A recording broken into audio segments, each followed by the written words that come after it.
Hey there friends, it's your old pal Kevin. Just a little bit of an announcement in case you're not aware, you've not heard the amazing news. Jo and I will be doing our first ever live show for How To Wrestling. It will be taking place in London on the 9th of September in the fabulous King's Palace Theatre. Tickets are available now as part of London Podcast Festival Presents Wrestling. It's going to be a really, really awesome show. Jo and I can't wait to see all of you live and in person. And our show is going to be a live recording, so you get to take part in the first ever live recording of an episode of How To Wrestling, where the topic is going to be about the silliest gimmicks in the history of wrestling. So everything from Bastion Booger to the Gobbledygooker to TL Hopper to Arachnid Man will be discussed and revealed to Jo. Goodness knows, maybe even we'll pull back the curtain and finally reveal who the great and powerful Oz is. If you want to be part of history, the first ever live show for How To Wrestling, and be part of the audience for our first ever live episode recording, head over to kingsplace.co.uk, check out some tickets. As always, all the information is available on howtowrestling.com, over on our Facebook page, facebook.com/howtowrestling. But for now,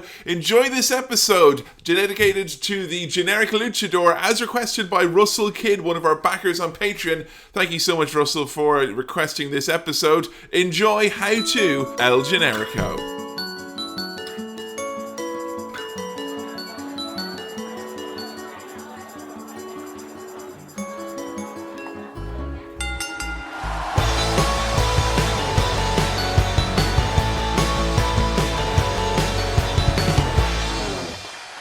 Friends, and welcome to another episode of How To Wrestling, the world's first wrestling podcast detailing how to wrestling, how to get into wrestling, how to understand wrestling, and goodness knows, maybe even how to enjoy wrestling. Ole, everyone! It's your old pal, El Cowboy Kevin Mann, joined as I am always by Nouveau fan Joanna Graham. Ole. Have you used the Ole chant much in your life? Have you found or is today's episode one that's kind of brought it to the forefront of your life? No, I think I have heard it being used at wrestling shows before. Oh, that's true actually, because we've seen El Ligero wrestle a few times and people chant Ole at El Ligero. Yes. That's interesting. You're obviously not like me then when it was like, World Cup, a lot of Ole chants going around. I mean, I'm familiar with them being in football, but no, I've never been a footy supporter myself, so I've never had the opportunity. So you've never chanted that at Packy Bonner then for any length of time at all? No. Okay, I'm pretty sure that is a real footballer. Do you remember all the names of all the old Irish footballers like Jackie Charlton and George Best? I know like 3 footballers. Yeah, they're all Irish as well. Wayne Rooney. Irish as well, yeah. Michael Owens. From Rahoon, yeah. David Beckham. David Beckham, sure, no, well, he did the fence last week. What are you talking about? Good, solid Kildare man, straight as a telephone pole, straight up and down. Let me tell you. Today's episode is a very exciting one indeed. Forgive it if it's slightly shorter than normal, but we've got a loaded plate full of episodes to be getting out to you folks. Today's episode is about the Generico Luchador, the grappler from Tijuana, Mexico, who disappeared into nothingness in 2012. But we're here today to talk about the life and times of El Generico. Jo, is El Generico when you look at him straight away, would you say he reminds you of anyone, or he's someone who rings any bells for you? Yeah, definitely. He definitely resembles a luchador wrestler. I'm saying that as like a vague umbrella term. When you use that term, luchador wrestler, which probably that isn't even the right term. Which I believe translates into wrestler. Yeah, does it? I'm really showing my ignorance. So if someone is a luchador, where are they hailing from usually, or what's that term? Okay, I feel I'm going to really put my foot in it here, but like full openness and transparency, I know nothing about lucha wrestling. This is our first luchador. Yeah, I've seen an episode of Lucha Underground. That's about it. So if what I say here is completely wrong and ignorant, just call me out. Go for it. My Twitter handle is @theJoannaGraham. Go on, tell me how wrong I am. So I'm excited now. Like, it's going to be great. They are a German low-flying, pretty strong stuff. I mean, lucha wrestlers, as far as I've seen, they tend to wear masks. Uh-huh. It tends to be kind of like a flip-de-doo, high-flying, really like over-the-top wrestling style. Acrobatic, Yeah, would you acrobatic, yeah, totally. So like the first instance I think I was really familiar with any lucha-style wrestling was the Lucha Dragons. Ah, yes, of on course. WWE, which is maybe the most westernized lucha wrestlers. I don't know. Is that a thing of like westernizing lucha wrestling? I'm pretty sure most of the luchadors back in Mexico, back in AAA, aren't going lucha, Yeah. lucha, lucha. It's like that really cool anime that you and I watched, the one where they all sit around a table going Japan. You know, it's not really that authentic. But yeah, I mean, it seems to be a lot more kind of all the things I'm into in terms of wrestling. So what are those things? Okay, like flip-de-doo wrestling. Okay. Can you? I don't know if you ever translated flip-de-doo. Like, I mean, what constitutes flip-de-doo? Does it mean a guy jumping off the top rope lots? I mean, he's doing flip-de-doos. Come on now, Kevin, keep up. Standard wrestling lingo at this point in this nomenclature, podcast. like. 2 years running, you're expected to have done your homework. Yeah, it's like flippy wrestling where you do backflips and front flips and moonsaults and jumping off the top rope outside of the ring and all that good stuff that El Generico does. And so you mentioned masks as well as another thing which luchadors tend Yes. to have. Why would you believe a luchador would need to wear a mask? Actually, I think I know why they do it. Oh, really? Right, okay, again, might be totally wrong, but isn't it because it's like a status thing, and to have the mask taken off you is like, it's almost like Samson like losing his hair. Like a luchador with their mask off is like terrible. It's like, oh, so humiliated. But I don't know why. I think for some wrestling families, and there's like a lineage with the mask, so it's kind of like, oh my god, you know, I've lost the mask, the very mask that my father and his father before me wore, and yada yada yada. The other one as well, of course, is wearing their masks to protect their identities, so their families won't get harmed. Oh shit! What? Because it's like what, gangs or something? Wrestling gangs. When kayfabe gets so like ingrained in a culture and society to the point where people like aren't like there was, as far as I remember, there was a luchador who won like some local office. He was like he had a bull mask of some sort, and he won like city councilman or like ombudsman or something like that. And he wouldn't take the mask off for his picture. And he wouldn't take his mask off in the chamber, so he wasn't allowed to actually take up the office. Oh my god, it's serious business. Yeah, he didn't want his enemies to know his true identity and his plans for the pedestrianization of Tijuana city centre, like, so. God. So El Generico, the generic luchador, is someone who, on first attempts at looking at him, has got very, very straightforward, boring, almost... he's a generic luchador. But that's his gimmick then. That's his gimmick. That he is a luchador and he's the most generic of all of them. He is the generic luchador, El Generico. Okay. And like, am I right in thinking that typically lucha style wrestling hails from Mexico? Yes, typically speaking, the hub of where Lucha Libre would have taken place would have been in Mexico. And obviously then in Southern America as well, you would have still, places like Chile and whatnot, there is wrestling, but the hub of it all and where that style kind of comes from traditionally would be in Mexico, yes, is where the kind of the bulk of that. So obviously El Generico being quite a gangly, skinny, white-looking dude. That's what I was going to ask, because like, you can't see his face. No. So, I didn't know for sure he wasn't white, but he doesn't look he looks quite pale. He does. He's got a kind of gingery beard. And kind of gingery, stubbly chest hair as well. He doesn't look like a typical Mexican luchador is what we're saying, yes. Is that part of the gimmick then? I wouldn't know. The thing being, Joe, no one's ever seen underneath the mask, so no one really knows what El Generico looks like underneath there. Okay. So who are we to cast aspersions on what Generico may or may not be? El Generico is one of the most well-travelled independent wrestlers of the last 10 years. He came up in a time where you had a ridiculously high pedigree on the indies. So you had the people like Cesaro, Kevin Steen, the Young Bucks, Kenny Omega, Colt Cabana, Adrian Neville, he would have been Pac. These are all names who he would have wrestled in various different companies. Generico's wrestled in Europe, he's wrestled in Canada, he wrestled in the Middle East, he's wrestled in Japan, he's wrestled for Chikara, Ring of Honor, CZW, IWS, DDT. He's wrestled for every fucking different group you could imagine under the sun. Jesus. Except for WWE or TNA for that interesting. Well, yeah. except we don't know, I guess, if we don't know who he is. Why? Are you implying that someone underneath the mask could have went on to have a highly successful career in another company? Well, you could have easily shaved off the beard. You wouldn't know, would you? That's true. That's true. You could have shaved off that beautiful goatee. I'm trying to think now. Who in WWE has like that shaped chin? Oni Lorcan. I'm telling you. See? It could be him. I was trying to think, because Cesaro, no, he's too tall. Too tall to be Cesaro, isn't it?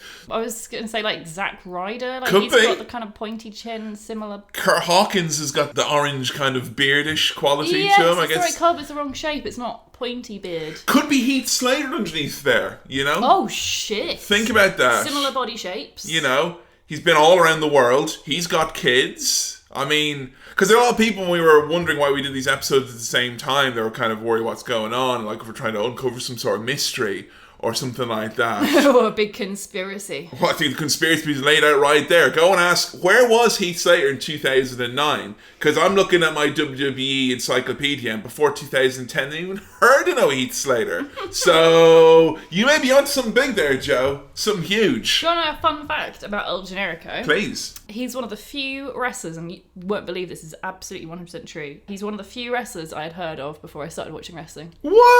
I know. How? Tell me how. From my Tumblr days. That's interesting because we've had people chat a lot about like how they know El Generico is through GIFs. Yes, yeah. Is that how you saw him? No, not through a couple of pictures. People would post pictures of him, and people would hypothesize who was under the mask. Ah. And I remember at one point, someone even said that Sami Zayn was El Generico, but it was obviously before I knew who Sami Zayn was. And we obviously both know that that couldn't possibly Well, be. when I remember actually when I first met you, and I think I mentioned that there was a masked wrestler called El Generico, and you were like, oh yeah, I know of El Generico. I was like, oh yeah, I heard he's Sami Zayn. And you like literally laughed in my face. You were like, sorry to disappoint you. It's but funny, no. yeah. And then I remember turning to Joe and I said, if you ever say that to me again, you're dead to me.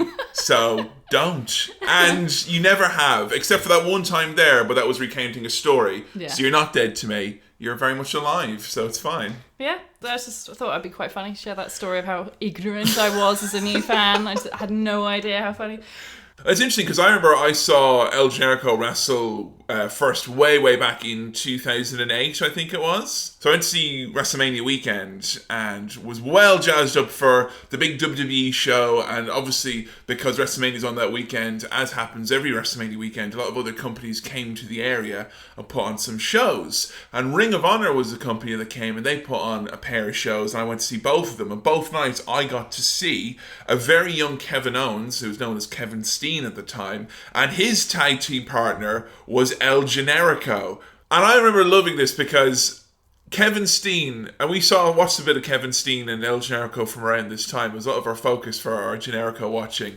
He doesn't look, if you've never seen him before, I mean, does he look like a particularly scary individual or a particularly frightening individual, Kevin Steen, back in these days? No, he looks like a nice boy. He looks a bit like a shithead bully. The way he does kind of still. But he's he's a nice looking boy. So I remember like everyone in the arena absolutely lost their shit because out came this kind of frumpy dude in a singlet who looked like he was in a bad mood. And the most excitable, gangly, kind of stringy fella who just kept pointing up to the sky, and everyone was chanting "Olé."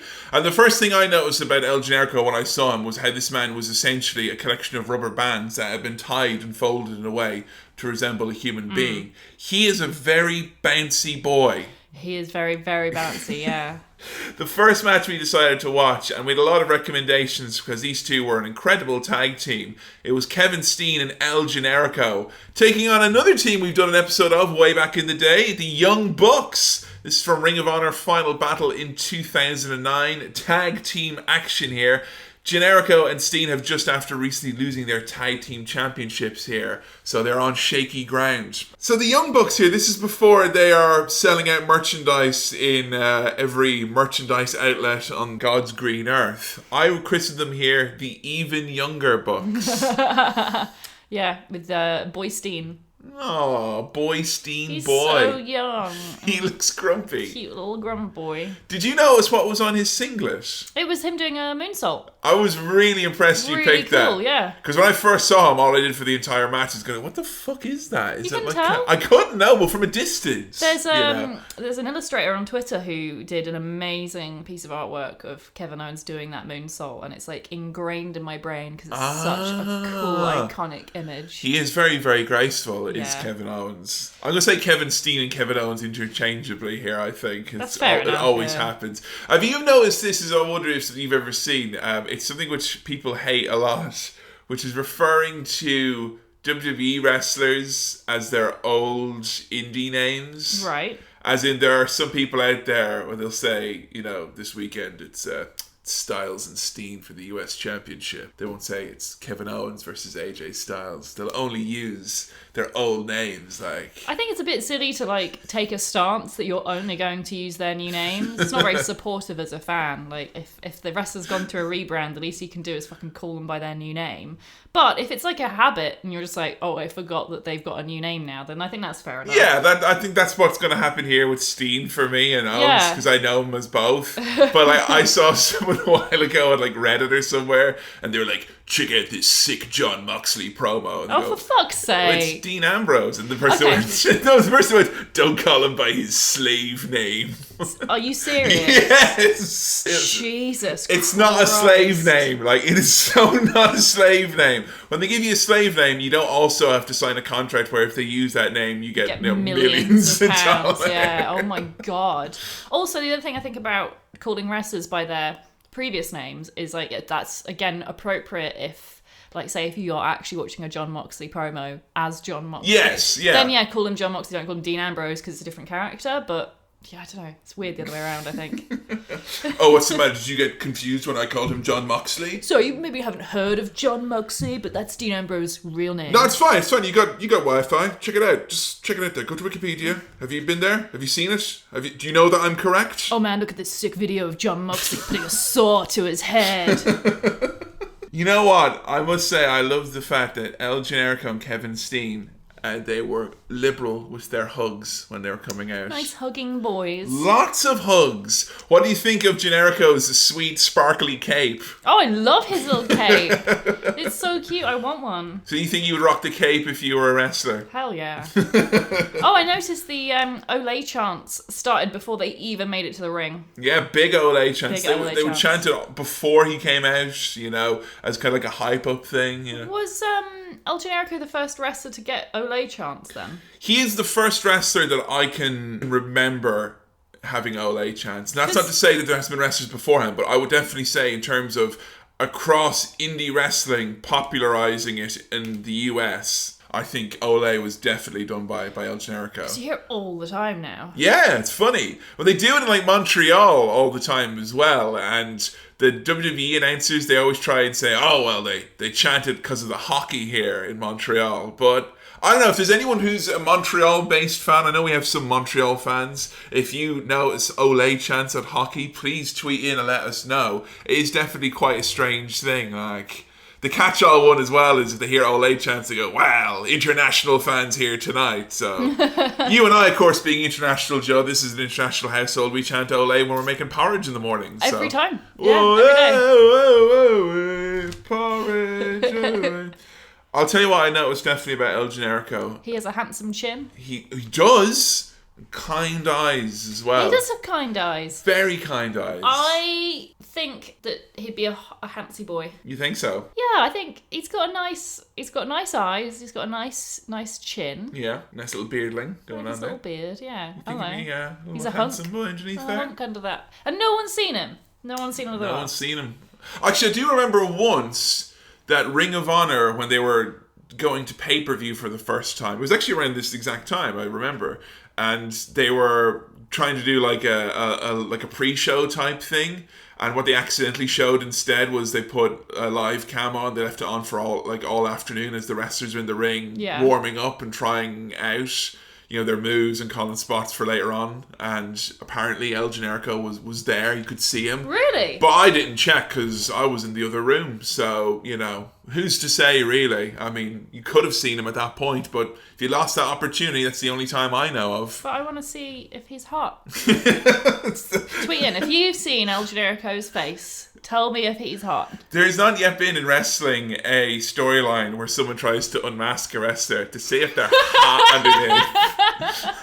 And then Joe finally unmasks him. Ew, he's not hot. Aww, won't be that mean. Do you notice how much Kevin Steen was spitting in this? Hard to miss, Kevin. Hard to miss. There's a lot of spitting in this match. In 5 minutes, we got a slap in the face, a spit, gum spat back in his direction. Oh, Jesus. And then you've got fucking...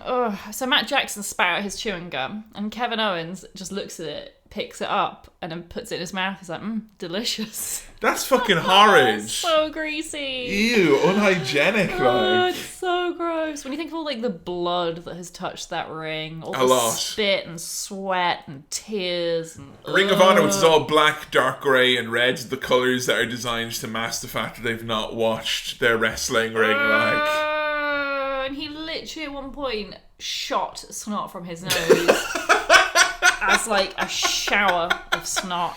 And ladies and gentlemen, your gloop of the night for the next infinite nights goes to Kevin Steen. One of the announcers referred to them as the most unhygienic tag team.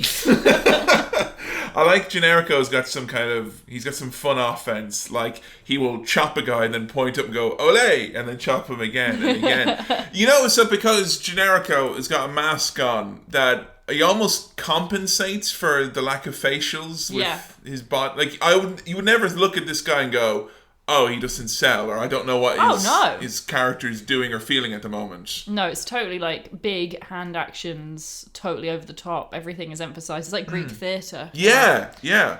I think he does a really, really good job because a lot of times wrestlers wear masks because they aren't particularly good on the mic or they aren't particularly good at facial expressions. All right. So if you wear a mask, it means you kind of get out of that. But on the other hand, then people always make the complaint about a lot of luchadors don't sell or don't convey emotion in the same way. There are some actually wrestling writers who think that a guy in a mask can never get over. What? Because if you can't cut that promo or have that eye contact with the crowd and make that statement, and that's some theory people have. That's a bit of an ignorant theory, though, to be this entire genre of entertainment is invalid. Well, think that how many wrestlers can you think of who are entirely masked? Yeah, not many. Top guys. But that's because I tend to watch very westernized wrestling. It tends to be the WWE. I'm not exactly watching a huge amount of Mexican wrestling, and it's not like the style has massively infiltrated, in the sense of wearing masks. Obviously, the wrestling style has infiltrated WWE. Yeah, no, it's very, very true. And also, I can't exactly imagine the WWE giving much of a chance to someone who wears a mask. It's funny, basically everything I said there is the philosophy of WWE and Vince McMahon. When I say they, oftentimes, when I'm saying they say, it's basically WWE, I think is what I meant to be saying. Get some sweet double team moves to El Generico and Kevin Steen. Yeah, I always forget how good the Young Bucks are. They're so fucking good. Even at this very primordial phase, they're still pulling out all of these. The crowd are not in the Young Bucks' hands. The Young Bucks are the other performers here tonight, which I think is very funny because you will never see that ever again, now, because of how the Young Bucks are. They control the crowd and the ideas of the match. Whereas here, they're just the guys who are here to take them on. So weird. I like as well how Generico is so super resourceful. These two guys in this team, Steen and Generico, look nothing alike. They're different shapes, different styles, but they help each other out. When Steen is getting up off the ground, Generico will use him as a stool to jump to the outside of the ring. There is some incredibly fast-paced sequences between Matt Jackson and... I'm calling him Jen, because usually when I'm writing notes, I have to do shorthand for people. And I kept writing EG, which made me accidentally think of Eddie Guerrero. Right. So I've started calling him Jen. No, G-E-N. I don't like that, Jen. Come here to me, Jen. Jen was great in Why that not match. call him L? Elle will work. Yeah. Ellie.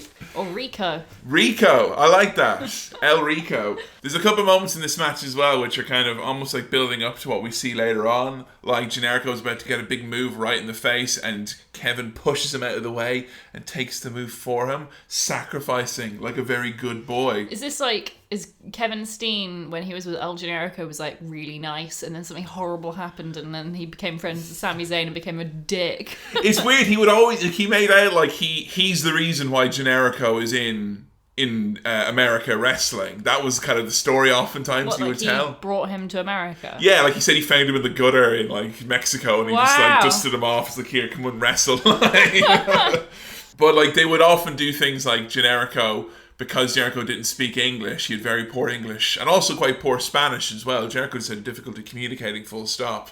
Steen would often take advantage of his good nature, like, you know, there's a series of videos where like Steen was like mildly injured and Generico had to push him around everywhere in his wheelchair. He's like, I want to go over here now, I want to get some catering, like push me over here.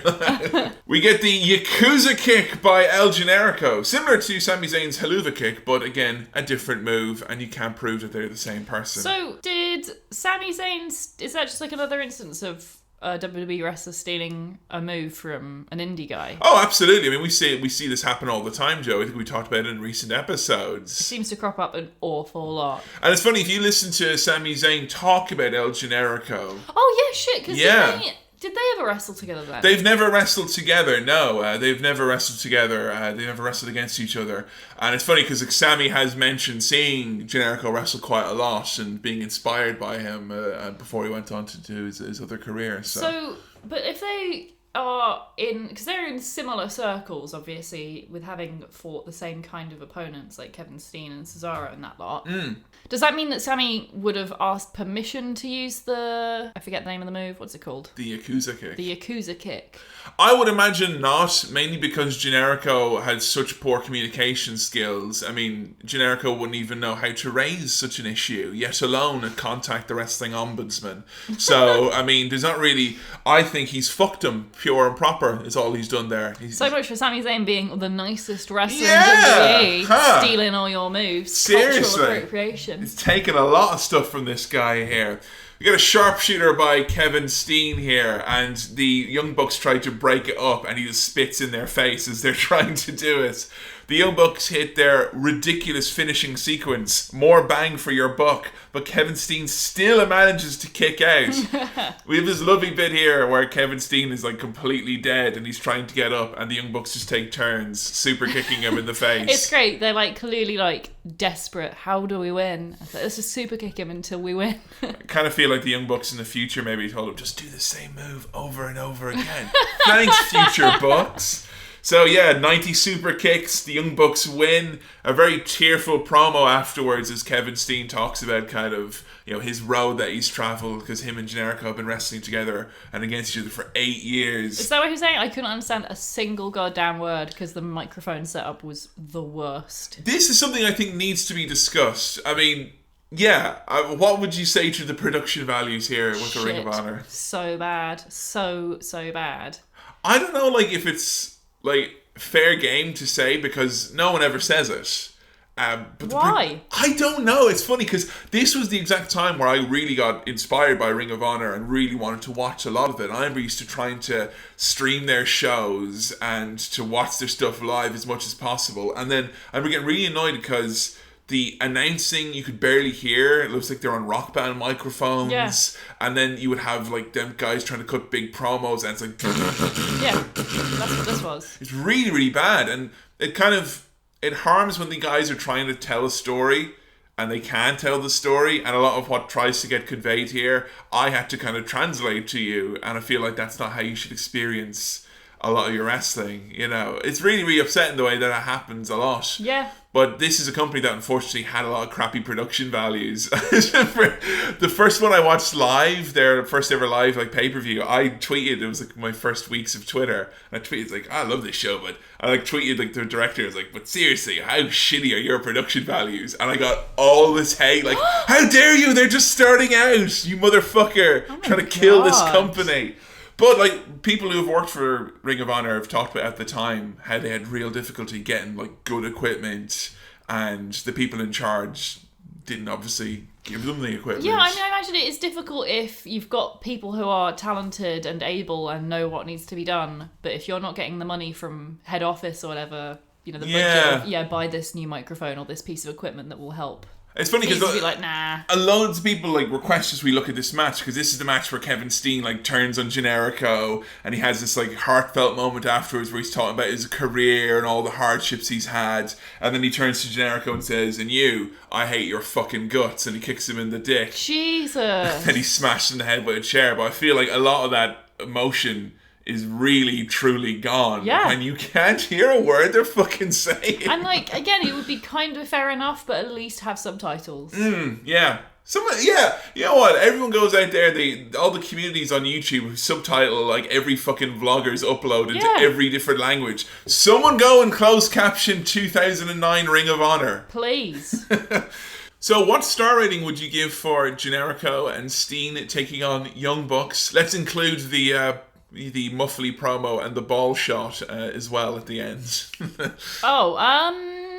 If we're including the muffly promo at the end, I'd give it 3 out of 5 stars. If we're not including it, I'd give it 4. Okay. It was a good match. It's one which you recommend people check out? I would. The Young Bucks are really entertaining and ridiculously good wrestlers, and it's fun seeing Kevin Steen teamed up with El Generico. I would say definitely check out the Ring of Honor YouTube page, because Ring of Honor do have a streaming service, but you can oftentimes find a lot of big matches, big names appearing on those matches for free in their entirety on YouTube, but they do a Throwback Thursday and a Free Match Friday as far as I know. So yeah, we actually got both of these matches which we watched for Ring of Honor were available free and legal from the Ring of Honor YouTube page, which is pretty fucking sweet. Yeah, that's awesome. So we decided to watch next another match which was highly recommended. Most of El Generico's, the recommended matches we had were various battles he had with Kevin Steen, who he wrestled in IWS back in the day, but Ring of Honor was where their main feud happened. We didn't watch their final battle, because the final battle between the two was in 2012, and unfortunately it's a ladder war, that match, but unfortunately that match is pretty much like just Generico getting beat up for most of it. What, and this wasn't? Yeah, this is they're both a bit like that, but the other one I remember just being a bit too much like that. Okay. So this one I decided between the two, I decided to go for El Generico versus Kevin Steen. It was the mask versus the career for Ring of Honor in 2010. It's a year to the day after him telling him that he hates his fucking guts for him holding him back and all this. So if El Generico loses the match... Hang on. Whoa. This is familiar. Familiar? Holding him back and then he turns on him. Yeah. Didn't that exact same thing? With Chris Jericho and Kevin Owens. Yeah, I know. They had a But again, didn't he do that with Sami Zayn as well? Maybe, you know what, once again, it's probably that Sami Zayn. Because, think about it, right? This Sami Zayn kid, there's very little about him before he came to NXT. He reminds me of, is like, these fucking jocks who they just give a developmental deal to, like, oh, he's got a cool look. He's got a body. He'll be good for the company. What do you think they did with Sami? I think maybe that's Sami Zayn. I mean, there's fuck all about him before he came to WWE. Fuck all experience, probably. I just didn't realise that Kevin Owens had such a repetitive brand. Yes, yeah, Kevin Steen has just been... Randy Orton, just he'll always turn on you. He's been kept in this horrible, hell, this personal hell for Kevin Owens his entire career. He keeps held back over and over, constantly feeling the need to betray people, and no one ever once takes his side.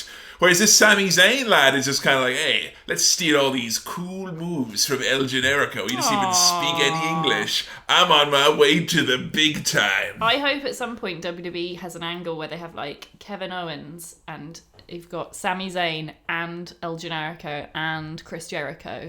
Hey, Chris Jericho, El Generico, they sound kind of similar. Maybe Chris Jericho is El Generico. Oh man, yeah, underneath that mask. But yeah, wouldn't it be awesome if you had all three of them team up against Kevin Owens and just beat the shit out of him? I think that's what's going to happen in Kevin Owens' last match, before he goes away forever. All of his chickens come home to roost. So yeah, Generico, Kevin Steen, mask versus career. We start this match off with a attempted handshake by Kevin Steen, who's being he's got a t-shirt of the two of them on, and he's rubbing his tummy, being a big old troll, and he gets spat in his face straight away. Such horrid spitting boys. We've seen a lot of spit in this match, and a lot of spit in the match beforehand as well. Seriously. Gross. I don't like it. It's horrid. I love the intensity that this starts off with, because I told you that there was like a year between the 2 points we're at here. I got from the get-go that El Generico was waiting a whole year to get his hands on this motherfucker Kevin Steen. So I have a question then, because you were saying that El Generico doesn't really speak much English. Yes, he speaks little to no English. And you said he also speaks little to no Spanish. You can say si, you can say no bueno. You can say K, because I've seen him say K. No bueno. Gracias, I think I've heard him say as well before as well. Right. He more needs to communicate through that finger point. He'll wag that finger if he's upset. Yeah, I guess that was my question then, was, so a year has passed, and I assume they want to keep building this rivalry. Yeah. How do you do that if he doesn't speak? Really, really good question. Like, that's interesting. The fact they managed to build that rivalry and have quite an intense rivalry. I mean, they would do simple things like Generico had a friend called Cabana who would kind of act as his proxy and speak on his behalf on a number of occasions. But a lot of the stuff that they would do, the two of them, was non-verbal. Like, for instance, there was a big pivotal moment where Generico had been beaten up and taken out by Kevin Steen for a long, long time, and then there was a box left in the ring for Kevin Steen. He opened up the box, and inside was Generico's old mask, and he was like, so like... Mind games. Yeah, so they do, a lot of the stuff with Generico was non-verbal, and it was mind games, or him just kind of simply like pointing, or simple things like that. A lot of people, including the guy who was the booker for Ring of Honor around this time, Jim Cornette, thought that it was totally silly, you know. Yeah, I saw someone tweeted in about Jim Cornette saying apparently he hated El Generico and thought he was ridiculous. It's funny because he had Generico and Steen like on the roster when he took over, and pretty much he let both of those guys go away because he didn't think that there was money in either of them, because he thought that Kevin Owens was someone who didn't look after himself. He wrestled in a t-shirt and basketball shorts, and he was putting on weight, so he didn't take it seriously, so can't push him. Nice one, Jim Cornette. You definitely made the right decision there. And El Generico, champion. El Generico, he said, because he had this goofy gimmick, he couldn't do a promo. He looked silly. He thought it was stupid, and he didn't want to push it. Funny don't make money was his mantra, and he thought that Generico's character was purely that of comedy. That seems a bit unfair because, yeah, he's funny, but, like, obviously he's an amazing wrestler. Like, you see some of the shit that he does in these 2 matches, and it's, like, ridiculously good. There's ways to look at it. I mean, you can look at it as in this person's main bread and butter and how they get audience to react is to make them laugh. And that's how someone can view that. And the main way is you're going to make them laugh, the audience isn't going to enjoy it, or the audience won't react like if you're in peril or in anguish or something like that.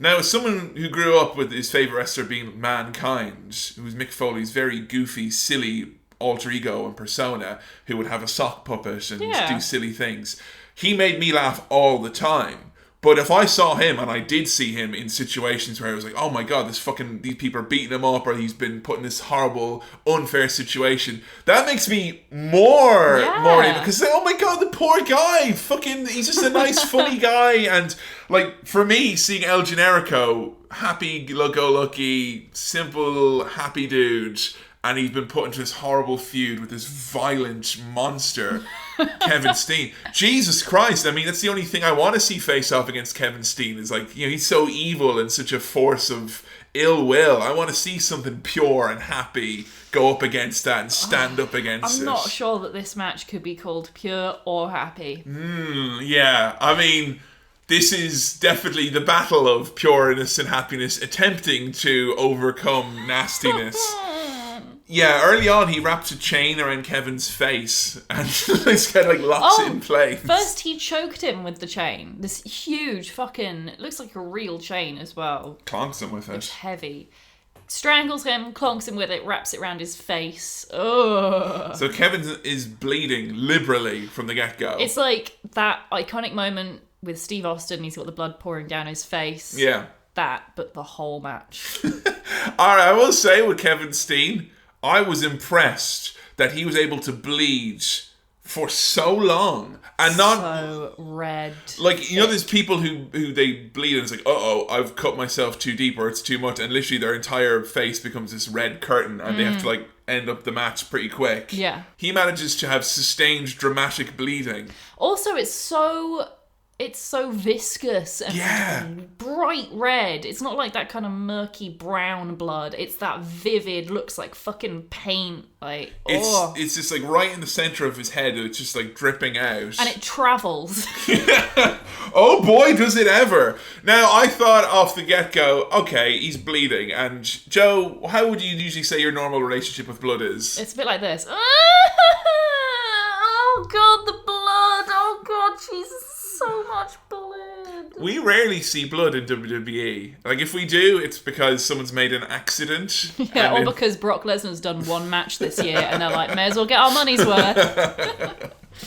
And if Brock doesn't get his satchel of blood, he will... destroy the earth. Exactly, yeah. Of course, that's why they have to keep putting him on all these big high-profile events, because he's cursed them. They haven't given him his satchel of blood this year. Give him a sacrifice. Throw it into the Brock Lesnar volcano. So, this was not your typical, Brock Lesnar's gone a little bit happy with his meal today. No. How would you describe the blood in this? It's everywhere. It's everywhere. There's so much of it. It's so red. And it's not like most wrestlers who kind of... There's this whole thing where if you blade, like, because that's obviously what has happened here. Yeah. That he emerges from underneath the ring, basically, and there's just thick blood gushing from his forehead. And like often in wrestling, if that happens, the wrestlers kind of try and ignore it. And they're like, I'm cool, man. I don't even recognize that I've got blood on me. Whatever. Not Kevin Steen. Oh no. He like starts rubbing it in his hands and like touches everything. Like he starts smearing it on the camera and on like audience members. It's like in Arrested Development where you keep seeing blue paint everywhere. Yeah, the handprints. It's just like randomly around, WWE and Ring of Honor, you see these red, bloody handprints from Kevin! I'm afraid I've read myself. At one point, he like rubs it all over El Generico's back. Oh, it's horrible. It was like finger paint. Yeah, he was. took it literally. off and he was like, God, yeah. Yeah, he literally Tijuana. pushes El Generico onto the floor and like pins him on the ground, starts smearing blood from his face and like writing something on his back. I couldn't make out what it was he was supposed to have written. I honestly, I knew there was blood in this. But I picked this one because I thought it was the less distressing of the two. Oh, God. Does blood like that have a place in wrestling for you? I mean, obviously we watched quite a consolidated, potted highlight of like kind of the big angle and kind of a few bits, and then here's the big match. Does blood like that, seeing as it's not part of your recommended daily diet of wrestling, is that quite jarring and has no place for you, or is it something you think can work for dramatic effect? It's not that it has no place for me. I mean, I will be honest and say blood sports, not my thing, really. I'm a bit queasy when it gets to lots of blood. I also think it's a bit reckless. Oh, yeah, particularly there's actually a part where he's doing it with his own blood, but there's a part where after he busts up El Generico. Yeah, and he properly busts him up. Like, his hand is totally, like, dripping. And there's just blood coming from his eye and stuff. And yeah, you're right. He takes El Generico's blood from his face and then licks his hand. And that is very dangerous. Listeners, do not try this at home. Okay? Please, I've not even drank Joe's blood. Don't lick anyone's blood. just don't do it. It's very unhygienic. Please don't. Oh, God, you look like you've gone a bit unwell there, just describing it. I was going to ask, are there any bodily fluids which are more appropriate or less gross for rest? Cause should have licked his piss, mate. Just pissed it all over the ring. Get on the camera. Writing on someone in piss. I'm just saying, like, because I know there's certain... With you, the graph of bodily fluids. Because there's certain bodily fluids you find very... Like, I know you find vomit very funny. Piss and vomit are the two funniest ones. But blood and shit are the upsetting ones. Yeah. And spit is somewhere of a wild card. Yeah, a bit disgusting as well. I don't know, I'm not very... But yeah, to answer your question, I do think there is a place in, like, the moment of bloodletting. I think there's an appropriate time where it's very powerful and have a big impact. I think the image for a lot of people of when he goes over to Generico, and he rips open the mask. Ugh. And he smashes him, and like you can just see like his eye and like his hair underneath and the blood coming through. It looks like he's ripped his eyelid off or something. It's proper nasty. That's like a real, like, when I think of kind of El Generico's fighting spirit or whatever, or kind of an iconic moment for him, that's the one where his mask is kind of like, it's turned almost, and he's trying to look out because he's got blood in one eye and it's been completely torn, the mask. That's where that feud kind of gets to this next level for me, is because you don't expect El Generico with his comedy and his mask and whatnot to get cut like this, or to be like, oh shit, what the fuck? You don't expect those moments, and yet you get them in this match. I think it kind of makes it more dramatic as a result, to see kind of a happy-go-lucky character in that type of a situation. Maybe I needed to see more of the kind of the goofy El Generico stuff to really get that, because I didn't find it, it had that impact on me. Yeah. It was very early on that you see a lot of blood. Yeah. It starts off with Kevin's blood, obviously, and then it's Generico's blood as well. I don't know, it was all a bit too much blood and shock for me personally, but I can totally see that maybe I'm missing a part of the story that would have made that really shocking. Because I know, like, something we're planning to do, like, way down the line, is that we want to do standalone feud episodes in How to Wrestling, where we look at one feud in detail and kind of look at it in its entirety. So I definitely think Steen and Generico, that's one which we could definitely, like, you could do hours and hours just on that one feud. There's a lot of great stuff that these two did, and not just in Ring of Honor, across several different companies. Oh God, when he gets out those chairs and he puts it on his face, and he does not just a leg drop, which would crush him, he does a somersault leg drop, big Kevin Steen, and he's much bigger here. I think he's more heavy here than he is in WWE currently, and he does that flip right on, and he picks the chair afterwards, and it's like literally disintegrates, melts so away. Horrible. Oh God.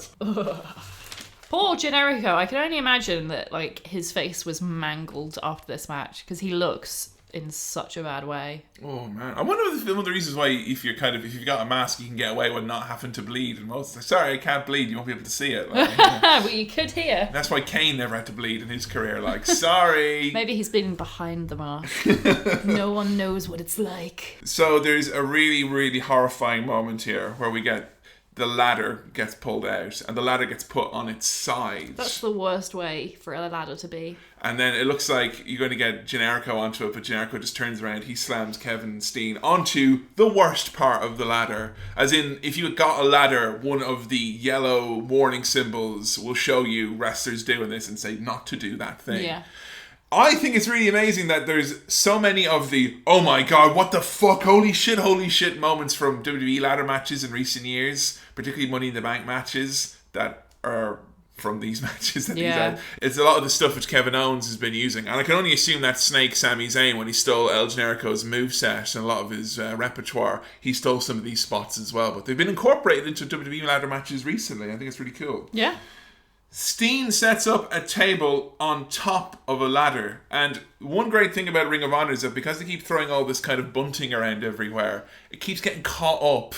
So you've got this construct that's like a really battered fucking, the one ladder we've got, like, so make sure you get your... Don't break it. Make sure you get your money's worth out of it, where it's due back in Wilco's at 6.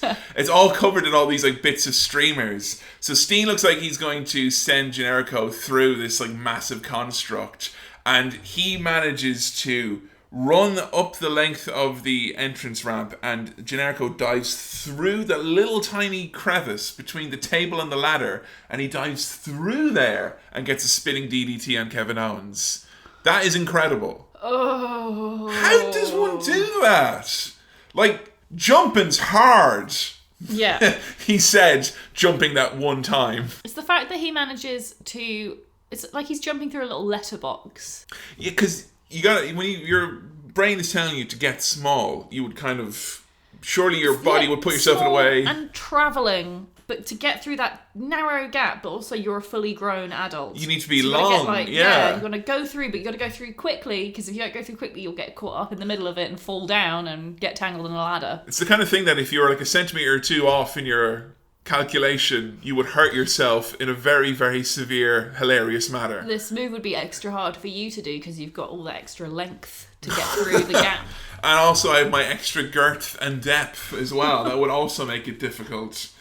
We get so many of these moves at the end are just like, that's not the way you're meant to do that. That's the dangerous way. Like, they get a chair out and they open it up and they suplex onto the open bit of chair.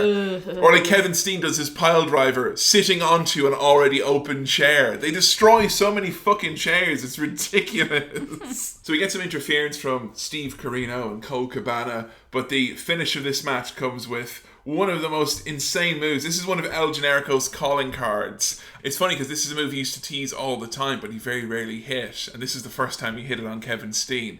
He goes into the corner and he picks the person up for a suplex, but then he drops their head onto the turnbuckle and they fall to the outside. Do you remember the move I'm talking about? Yeah. That was fucking ridiculous. Yeah, it was horrible. Upsetting. So he manages to smash it with that incredible top rope turnbuckle brainbuster. Generico gets the chair, the very chair he was hit with the year prior, smashes Kevin right in the face, and Generico picks up the win, even with Kevin Owens begging off with the mask, saying, please, no. El Generico picks up a big win. Obviously a very, very physical, bloody match. So not maybe usually your normal cup of tea, but what did you think of this war between these two?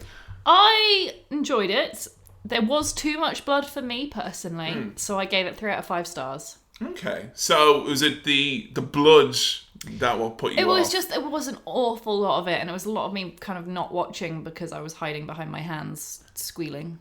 Some people have pointed out with Generico that a problem he had, and I think if there's anything we've watched which maybe exemplifies it, it could well be this match, which is that it's too focused on big spots and not enough of a story being told between those spots. That's a really interesting point. Because I would find with both of the Ring of Honor matches we've watched, it's funny, I used to watch Ring of Honor all the time. I don't watch it regularly anymore. Yeah. I've not got an ability to watch it regularly. I've not got easy access. But people used to always rag on Ring of Honor for having too many kickouts. Or it's kind of like, oh, it's a big move, hit the finisher. Oh, he kicked out. Then he hits another finisher. No, he kicked out. And I used to always defend it up and down. But with both of these matches, I kind of felt there were 1 or 2 moments where it's like, don't do the pinfall, please, because you've just kicked out so many times now. I don't know. It's weird. That's really interesting. And you know what? I don't think I would have ever thought that. But the fact that you've mentioned it and so soon after we've watched those matches, and I was trying to pinpoint what it was about them both that didn't quite get me to be really invested, and I think you're actually right, because a lot of the times as I was watching, I couldn't tell how far through the match we were. Ah, I was yeah. I was like, oh, I don't know how much longer have we got left of this, and it's like I literally had no idea. It could have ended in 2 minutes. It could have ended in another 20. I had Because it feels no like idea. you're in that ending sequence for Yeah. quite a bit, like. Whereas a lot of times with WWE matches, you can kind of feel like, oh, well, we're probably coming up to the end now. Yeah, you can kind of feel like there's a climax. It's much more of a traditional story, I think. You've got the beginning, the climax, and the end. Yeah.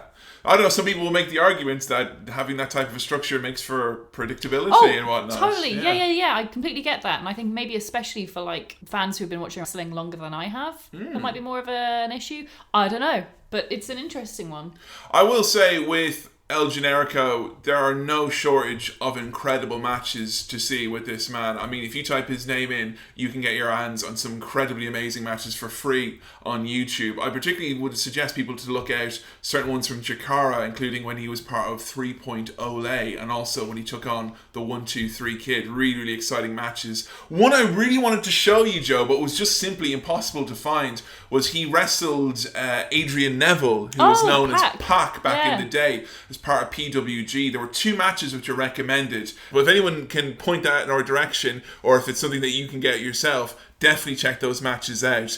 We've had a lot of fun talking about the career and the style of El Generico, but let's get into your tweets and your Facebook posts about the generic luchador El Generico. ¿Cómo se dice congratulations en español? Sí, muy bien. Muy bien. That's what. Sí. Muy bien. 6 years of these shitty, stupid. Your promos suck, Generico. Yeah. Your English sucks. Your Spanish sucks. You want to cut a real American promo, like a real American wrestler? Promo? Yeah. Interview. Sí, promo. Yeah. Promo. Who don't you like? Who's no bien? No bien. No bien. Okay. Oh, Okay. Kenny Omega. Chuck Taylor. Good. Okay. Promo. Talk. Promo? Yeah. Okay. Why? Que no bueno. Kenny Omega. Chuck Taylor. Good. El Generico número uno. It's Kenny Omega, no bueno. No bueno. No, hold on. Here we go. I'm ready. You say what I say, and you're gonna Say. Okay. Kenny Omega y Chuck Taylor. Kenny Omega y Chuck Taylor. I want to piss in your boots. I want to piss in your boots And your ears. and your ears. Good. I want to eat your children. I eat children. I want to eat your children. Que no comprendo eat children. Children. ¿Qué? Go say. I eat children. Like a buffet. Like buffet. Like let's is that real? Get a real Good promo.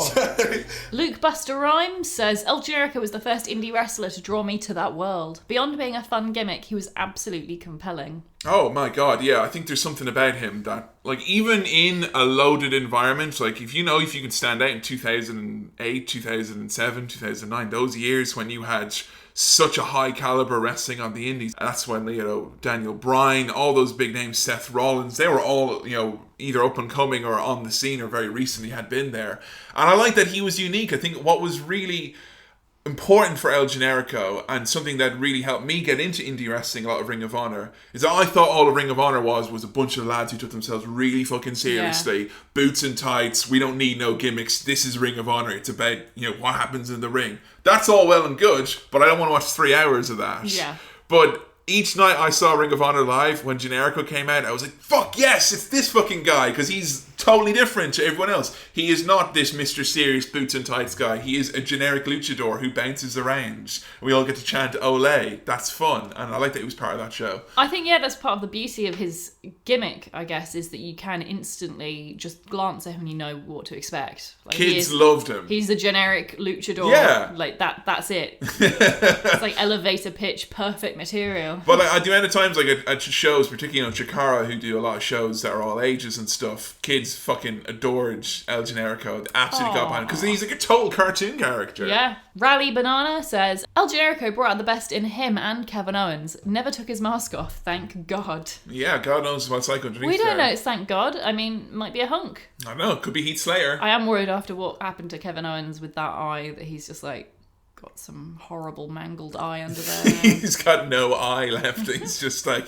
nothing underneath there anymore. But yeah, I mean, you want to talk about two guys who are just like destined to fight forever, yeah. Sorry, that chant has ruined that phrase. Forever, ironically enough. Yeah. But yeah, Kevin Owens is really fortunate in the fact that he is, two people in his career who he could wrestle any day of the week forever and it would still be interesting. He could wrestle, El Generico at any point and I would always want to watch that. Likewise, eerily, he could wrestle Sami Zayn at any point. I'd be more than happy to see that. True. But what about if you saw Sami Zayn wrestle El Generico forever? What then? I don't know. I want to see El Generico get his fucking own back on that no good thief. Harry Green writing over here on facebook.com/howtowrestling, where we always appreciate some of your more long-form discussions and answers. For a period, El Generico was the greatest wrestler in the world that just so happened to be a comedy wrestler. It's like if Chaz and Dave just happened to release the greatest album of all time. William Long writing here, El Generico was an example of a goofy gimmick on first regard that became secondary, eventually, to the true talent of the performer behind the mask.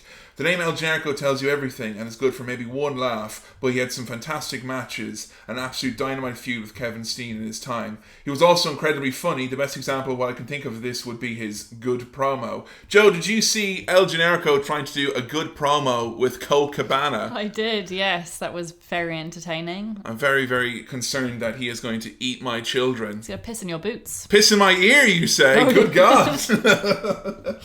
So, El Generico, unfortunately, would have been around the end of 2012 when we last heard of him. And unfortunately, Joe, he's never wrestled since. That's a shame. Yeah, it is. Generico, someone so talented, so incredible, never wrestled since. And Am I right in thinking that Because I know I've heard people mention something about an orphanage. Yeah, he went to Mexico to tend to an orphanage and look after orphans. That's a bit at of a the random orphanage. career trajectory. Well, someone's never watched Nacho Libre then to know that is obviously something which all luchadors aspire to. Oh. No, but I mean, yeah, it's retired. His in-ring days are ahead of him. You look at the matches he was having with Kevin Steen. The one I showed you, I said, was the least violent of the other ones. So, I mean, you can't keep having ladder wars and keep going forever. So, you gotta, call it in. Gotta go look after some orphans down in Mexico. That's the way it is. And do you think he will ever make a return to... I say return, I guess he's never been. Will he ever go to WWE? I doubt it somehow. I mean, last I heard, someone told me that he died in a fire in the orphanage, but that's not been confirmed. Jesus Christ. But as far as I know, we can't expect to see him anytime soon in WWE, unfortunately. That's really sad. Well, I hope he goes back to doing the indies at some point, at least. Well, if he does, he'll have a bright career ahead of him, El Generico. Well, folks, that's going to do it for this episode of How To Wrestling. Thank you all so much for your comments, your tweets, your Facebook posts, all of your help in helping put together today's episode about the generic luchador, El Generico. There's certain wrestlers we look at and we watch a few matches, we watch a few segments, and it's kind of always leaves me kind of going, if I want to show more stuff to you, Joe, or not. I don't know about you, but I certainly want to watch more El Generico stuff with you in the future. Yeah, definitely, me too. He seems like the type of guy who you can put on a match with and you can be guaranteed that you're going to get something exciting or entertaining. Yeah, I just wish he'd do more wrestling. Ah, well, unfortunately, some candles burn too bright for this time on Earth and can only be with us ever so shortly before they're required to wait in a window for orphans in an orphanage in Mexico. And thus was the career of El Generico. As always, if you're following us on iTunes, SoundCloud, or on Twitter, make sure you leave us a rating or review. Joe, people want to follow us on social media, how can they do that? So you can find us on Twitter and Facebook. That's facebook.com/HowToWrestling and at HowToWrestling on Twitter. Yes, and don't forget, our next episode is going to be How To Sami Zayn. I can't wait for us to get into it. If you want to support How To Wrestling, you can do so. Head over to patreon.com/HowToWrestling. You want to get access to over 30 bonus episodes reviewing all of the pay-per-views from SummerSlam 2015 all the way up to SummerSlam 2017, and other things in there as well, like our Southpaw Regional Wrestling review, or a review of Snacks, Holy Foley, NXT takeovers, and more. Just become a $5 backer over at How To Wrestling's Patreon page. That's patreon.com/HowToWrestling. Thanks everyone who backs us and makes this show possible. It's a goodbye from me, Kevin. And a goodbye from me, Joe. I will see you next time on How To Sami Zayn. See ya.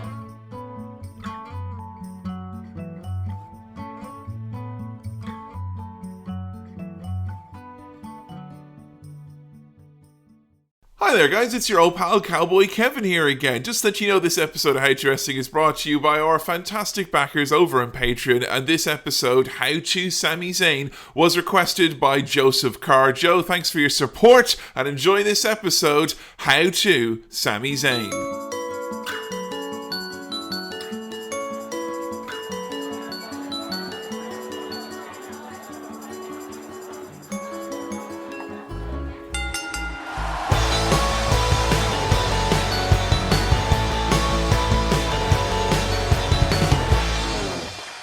Greetings, friends, and welcome to another episode of How To Wrestling, the world's first wrestling podcast detailing how to wrestling, how to get into wrestling, how to understand wrestling, and goodness knows, maybe even how to ole wrestling. However, once again, I'm Cowboy Kevin Mann, joined as I am always by my better half and the eternally inquisitive Joanna Graham. Hello. How's things? Things are good, thank you. I noticed that you went back to a very standard hello now. You're kind of, no gimmicks necessary, Joe Graham. I mean, I wasn't really overthinking it that much. What could I have said alternately? How's it going? How's it going? Come here to me. I would like that if you had a very Irish open. Come here to me. You liar. You liar. You wouldn't like that. You'd Why is say that? I was making fun of your accent. It's just a little behind the curtain peek. Sometimes, folks, very rarely, Joe will do an Irish accent trying to be me, and it's funny. I only do it when Kevin asks me to.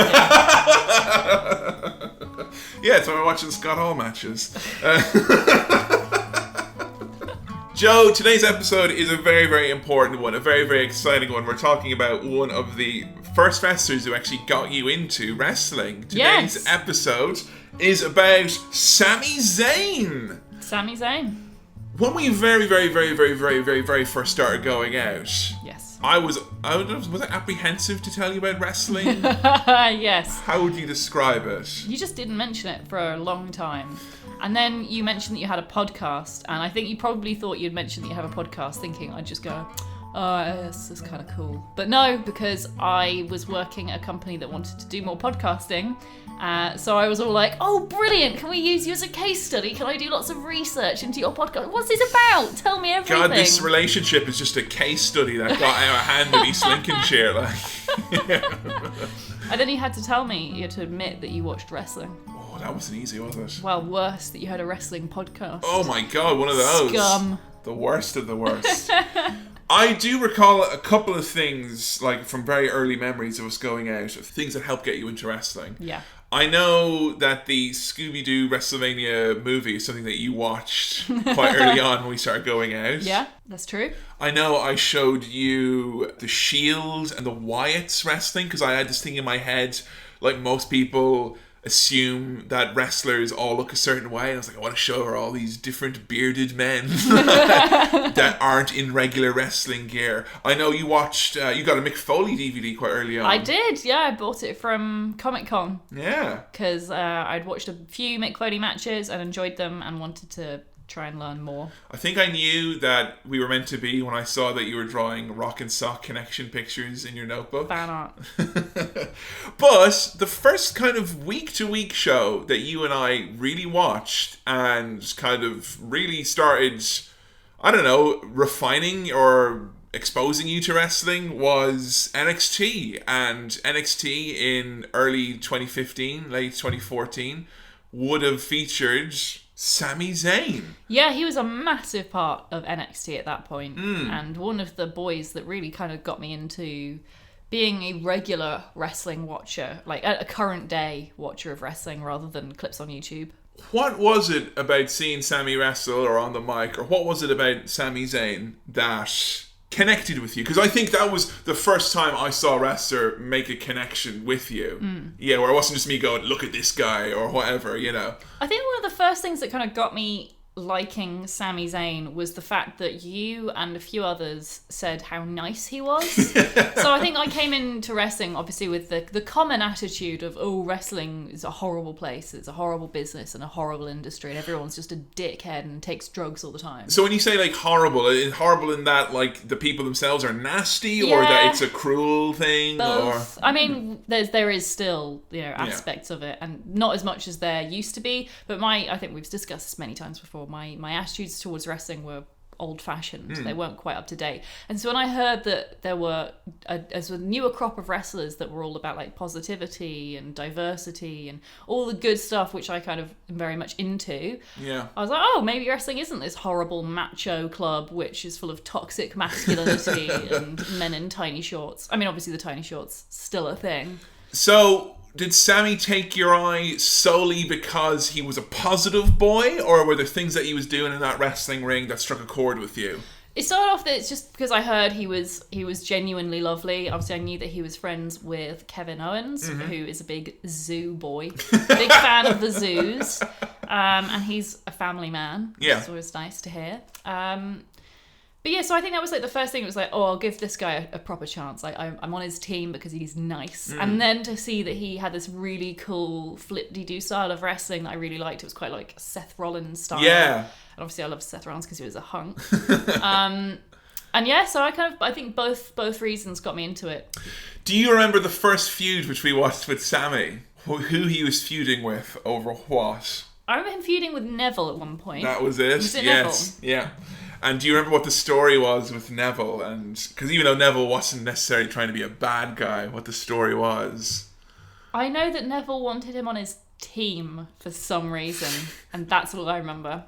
Neville was the NXT champion. Right. And Sami kept coming this close. That was it, yes. And he kept losing, and he kept coming closer and closer and closer. I remember the time it was where they're like had to restart the match, and it was like Sammy's finally gonna do it, and then Neville rolled him up like super quick and bet him in like 2 seconds. And Sammy afterwards, he didn't shout, he didn't scream, Just empty. he just sat there. And I think that was when I first realized that wrestling was maybe telling some stories that might be more appealing to you now. Because I mean, normally in wrestling, like someone loses, you expect to be like, "What the fuck, man? This is bullshit. Give me the," and then beat someone up. Yeah. The fact that Sammy just sat there with a look in his face like, "I've let everyone down," and just looked like he would look at tears in his eyes, like, My boy. And I remember the first time we watched a full like feature show together. It was an NXT takeover. It was when Sammy finally beat Adrian Neville and finally beat him clean as well, and he finally won the big one. And how like, oh god, it was just emotion. There was something about that. And if you're on the fence about getting your friends into wrestling or your loved ones into wrestling, honestly, it's moments like that, because I'll tell you, like, it's funny, I talk about it so often with anyone who'll listen to me. One of the most pleasurable things about watching wrestling with you is seeing you react to stuff like that when they try things slightly differently, and that just kind of filled. I don't know. It's great to vicariously live through your phantom at times. So, how would you describe Sami Zayn as a wrestler to someone who'd never seen him before? He's an underdog. He's a ska boy. A ska boy. His gimmick is that he does ska dancing, and he's nice. Yeah. And he's Flip D, and he has a long feud with Kevin Owens. When you say that he's nice, what do you mean that he's nice? It's that he stands up for what he believes in. He's not afraid to say what he means if he thinks that someone is injusticed in any way.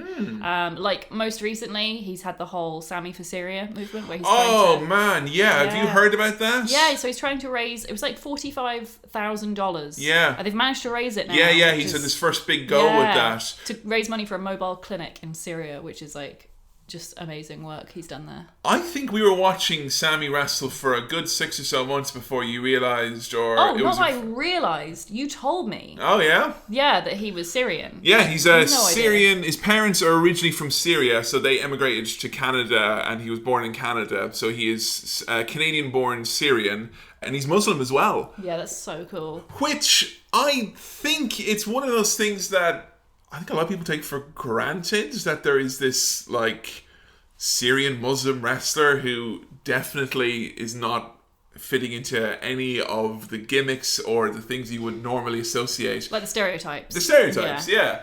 It's funny because he said in interviews, like, him growing up watching, like, things like The Naked Gun, or, you know, any show that had bad guys from, like, who were, like, Arabian, remotely from, like, the Middle East. They were always bad guys. And he said his goal as Sami Zayn, as this persona, was to be just a guy who happened to be Muslim. Which is literally exactly what he's managed to do. Like, what I love about Sami is that, you know, he's Syrian, he's Muslim, but it's not a stereotype. And it's not, like, I don't say it doesn't define him, because obviously it's very important part of his culture and whatnot. And he definitely uses his platform as a famous man of Syrian descent and a Muslim. He uses his platform and his fame to, like, raise money around those issues which don't normally get a platform to be discussed in, like, amongst those audiences. Obviously there is a lot of privilege, I think, that comes with him being able to do that because he's pale skinned. I think that's usually when most people they react when they hear that Sami is Syrian born or he's Muslim. They're like, what? I didn't think a white person could be from Syria or a white person could be Muslim. And maybe that could fit into it, because obviously, you know, there's a lot of maybe Muslim wrestlers who don't have the benefit of that privilege, who do then get put into quite, you know, stereotypical gimmicks. I mean, Mustafa Ali is the kind of the exception to that, I guess. But even still, his whole gimmick is, you assume that I am this, but I'm not. Like, that it still informs part of his gimmick. I think it's really cool for Sami, though, to be that. Awesome. I love him so much. I think it's so cool. It's really, really awesome as well for, like, any kids who are growing up. Because, I mean, I can imagine what it's like growing up if you're a Muslim kid and you like wrestling, that you have not necessarily got a lot of strong role models there in one way or a form. So yeah, Sami Zayn, he's flippy-doo, he's a very, very nice boy. I mean, yes, I think the fact that he is nice is probably one of the most important things about Sami. We have heard oftentimes people meeting Sami that he is very, very gracious, very, very nice person. Did you see the video of when Triple H and Sami and a few people went to visit the victims of the Manchester bombing? No. Because the NXT show was meant to be on in the arena and it was cancelled. So they sent a few people over there. Sami was one of them. And Sami was just there talking for so long that literally at the end, Triple H and them were like, look, we have to fucking go now. And Sami was like, yeah, just 1 second. So anyway, then I said to him, I said... I love him. What a good boy. He's a good boy. So, in terms of Sami Zayn matches, we had no shortage. However, one thing with Sami Zayn matches to bear in mind is that seeing as we've looked at every pay-per-view since SummerSlam 15, those are all available on our Patreon page. We reviewed every single main event match that Sami would have had on pay-per-views since then. So we're trying to look at non-main roster stuff by and large. The number one match that we were requested to see, and is one of the most incredible matches of the last 5 years, and almost definitely one of my favourite matches of all time, is Sami Zayn taking on Cesaro from NXT in 2013. This match, Joe, is 2 out of 3 falls. How many languages does Cesaro speak? He speaks English, German, Italian, French, and Schweizerdeutsch. That's Swiss German. So that's 5 languages. 5 languages. That's pretty cool. So he is quadlingual, sanklingual, centlingual, Yeah. pentlingual. I think, is that pentalingual? What's the term for when you can speak 5 languages? Cesaro's Wikipedia page comes up. Okay, so when someone can speak 5 languages, you call them multilingual. Oh, for fuck's sake! Well, I was going to say, it's a battle of the multilinguists here, because Cesaro can speak 5 languages. Sami is trilingual. Oh, wow. Speaks English, French, and Arabic fluently. Sometimes I like to think about how all these really talented superstars are like way more accomplished than I am, even if they weren't wrestlers. Like some of the best wrestlers in the world, they're still putting an ordinary person like me to shame. Fucking 3 languages. You don't no need big to deal. wrestle. You could work for fucking like a video game company. You could translate, mobile games for the rest of your life. Easy money, mate. I love how Sami came into NXT. This was like his initial feud was with Cesaro. Like his very first night in NXT, he beat like Kurt Hawkins really, really easily. And then later on, Cesaro was like, anyone want to challenge me? And he came out and he beat Cesaro. Oh, wow. So in his first night, they were like, yeah, Sami Zayn's going to be a big deal because Cesaro wasn't part of NXT. He was like a visiting veteran. Oh. So the whole story of this is that Cesaro is the long-standing veteran. He knows the inside of the ring like no one else. And here's this guy, Sami Zayn, who before he debuted in NXT, Joe, a very, very patchy resume. A very patchy resume indeed. Barely like he's wrestled at all before he came to NXT. So what had he done before? I thought he'd done the indies before he came to NXT. Well, there were some indies I found him under very, very way back. Like there's a massive 7, 8, 9, 10 year gap almost. Because he started wrestling when he was 18. He trained as a backyarder. So he just, was self-trained for most part. Wow. And then over the years, he attributed a few people like Savio Vega, a guy called Malice, who helped, pick him up along the way. But he never had a formal 3 months, you are learning to wrestle now, here's your wrestling training. So he learned bits here and there. Stevie McFly is what I saw him wrestle under as. What, seriously, that was his name? Stevie McFly. That's the worst wrestling name ever. Oh my god. So, right, Sami is a straight up boy here? Yeah. Yeah, well, this is if Sami here, we're seeing right now, he's had 2 goes of the Boy Stone from Pokemon, okay? from Pokemon Boy. He's had 2 whirls of that, and he has evolved. Stevie McFly is very much the unevolved Sami Zayn. Aww. As in, he's got a big silly trucker hat. He is the skinniest looking teenage boy ever, and he wrestles in like a little t-shirt. Yeah, Google Stevie McFly for yourself. Stevie McFly. That's him. No way! Yep. Stevie McFly. He's got such red hair. I know, young red boy. So if you want to see Stevie McFly, aka young boy stone Sami Zayn, you can Google him versus XS, who's got a number 69.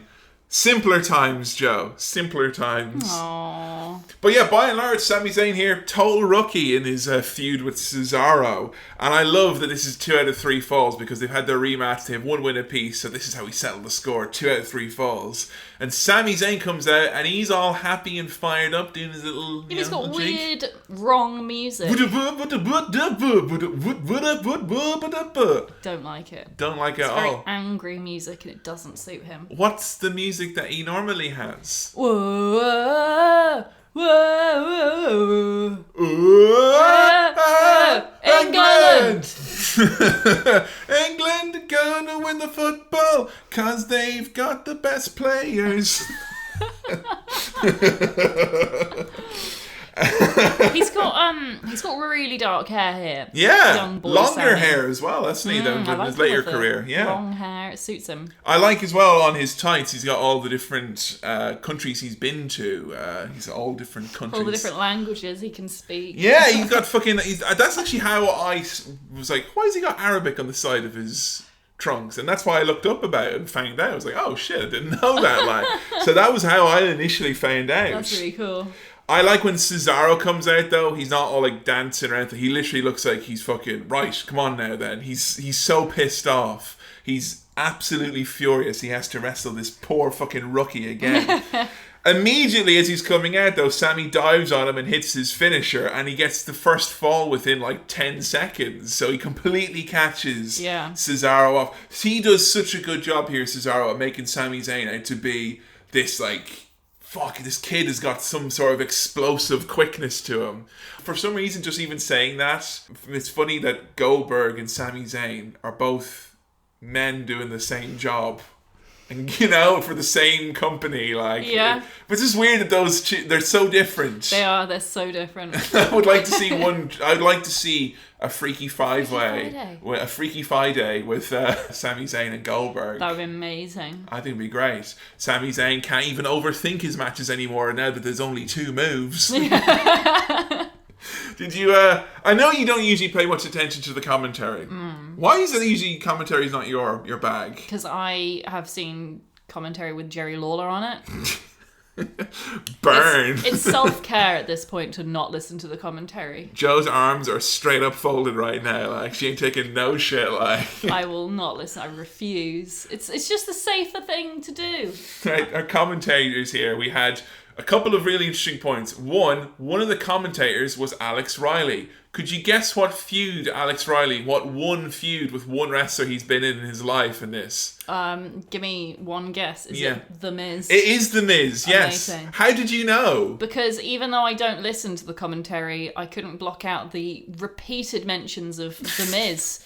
Oh, this is just like that time I fought The Miz. Oh, this reminds me of The Miz. Oh, The Miz is so great. Ooh, go fucking marry The Miz if you love him so much. There's a part where, like, Sami Zayn starts making a comeback and Alex Riley goes, yeah, that's just like I had to do when I stood up to The Miz 2 years before Jesus. this. And he lost the feud. Oh my God. After that feud, you became an announcer.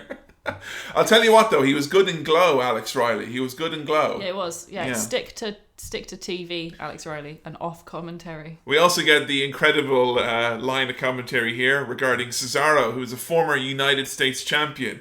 Cesaro, he's the 9th longest reigning United States champion in history. That's unprecedented. It is precedented. As a matter of fact, there is such a precedent. 8 people have done it more precedented than he has. Literally the most precedented thing you've said all night on commentary. Cesaro controls this match with crazy ass power moves. And something I love so much about Sami Zayn is that similarly to El Generico, he has got the real, like, over the top makes it maybe seem like I'm ragging on it like it's a bad thing, but he has got those big body movements where he's kicking out, he's reaching, totally. You know, he throws his body around. Some people think, oh, it's a bit silly, a bit over the top or whatnot, but like, I always view it like I've done a little bit of the old community theatre. Yeah. I know you've done similar things. And when you're on a stage, you have to overemphasize everything for the people at the back who can't see you. And I think he does an incredible job at that. Yeah. Coupled with the fact that I think Sami Zayn has got some fucking incredible facial expressions. it's something which you've ragged on a lot of wrestlers for doing. Yeah. Can you explain what your problem is sometimes with wrestlers' faces? If you're going to be knocked out, fucking close your eyes. Or at least glaze over your eyes. Don't just be like, well. Yeah, if you can't glaze over your eyes, close them. You can't be all looking alert and shiny-eyed and bright-eared. Is that a thing? Bright-eared. I've just made that up. Bright-eared. Your ears are bright. You're full of piss. You're full of vinegar. We get a chin lock by Cesaro, and he like picks Sami up and throws him around. And more to your point, Sami passes out in this chin lock, which is usually just meant to be a rest hold, but they play it up like it's vicious. And Sami's eyes, they glaze over like a 6-pack of fucking Dunkin' Donuts. It's unbelievable. He's like, he doesn't tap out. He just kind of wisps, like he's asking for a cigarette before he dies. Cesaro with some incredible feats of strength here as well. We get Sami out on the apron, and Cesaro does a superplex from the apron all the way out through the ring over into the ring. You give yourself a hernia doing something like that. It's incredible. Okay, we've heard that El Generico is a very gifable wrestler. I would say that Sami Zayn is very much in that category as well. Yes, definitely. There's a moment where trying to describe this move, it's like a super duper sunset flip powerbomb where Cesaro gets Sami up onto his shoulders and Sami goes way, and they do a full 360 while levitating somehow in the air and then land square on their backs. Yeah. Whoa! They've somehow generated their own, what do you call it? A centrifuge. Yes, that's what they've done. The centripetal force has made them levitate off the ground. It's somehow. ridiculous. It's. I have no words. This match is just stupidly good. Like, you could usually have one feat of strength like this, but the fact that they do so many in a row, it's kind of like, there's so many of these where if they had one in a match, you'd be like, okay, yeah, you got lucky, you could do this one thing. But every other move in this third fall is some ridiculous fucking feat. Yeah. Like the ending point where Sami does the diving, spinning tornado DDT through the turnbuckle. Fucking stole that one from Generico as well. True. God, he can't even watch as well. He spent all of his money so the orphans could have grain, and now you've fucking taken his moves. Ridiculous. So Cesaro is laid out. And this little story here, the fact that he's so laid out that the referee has to count to the number of 9. No one's chanting 10, the good old days. Yeah, remember when? And then Cesaro just gets into the ring, and the second he's in the ring, Sami jumps on him straight away to pin him again. So he's straight away has to get back on the defense. Sami gets caught midair, and Cesaro, it's like Sami is a jug of hot soup.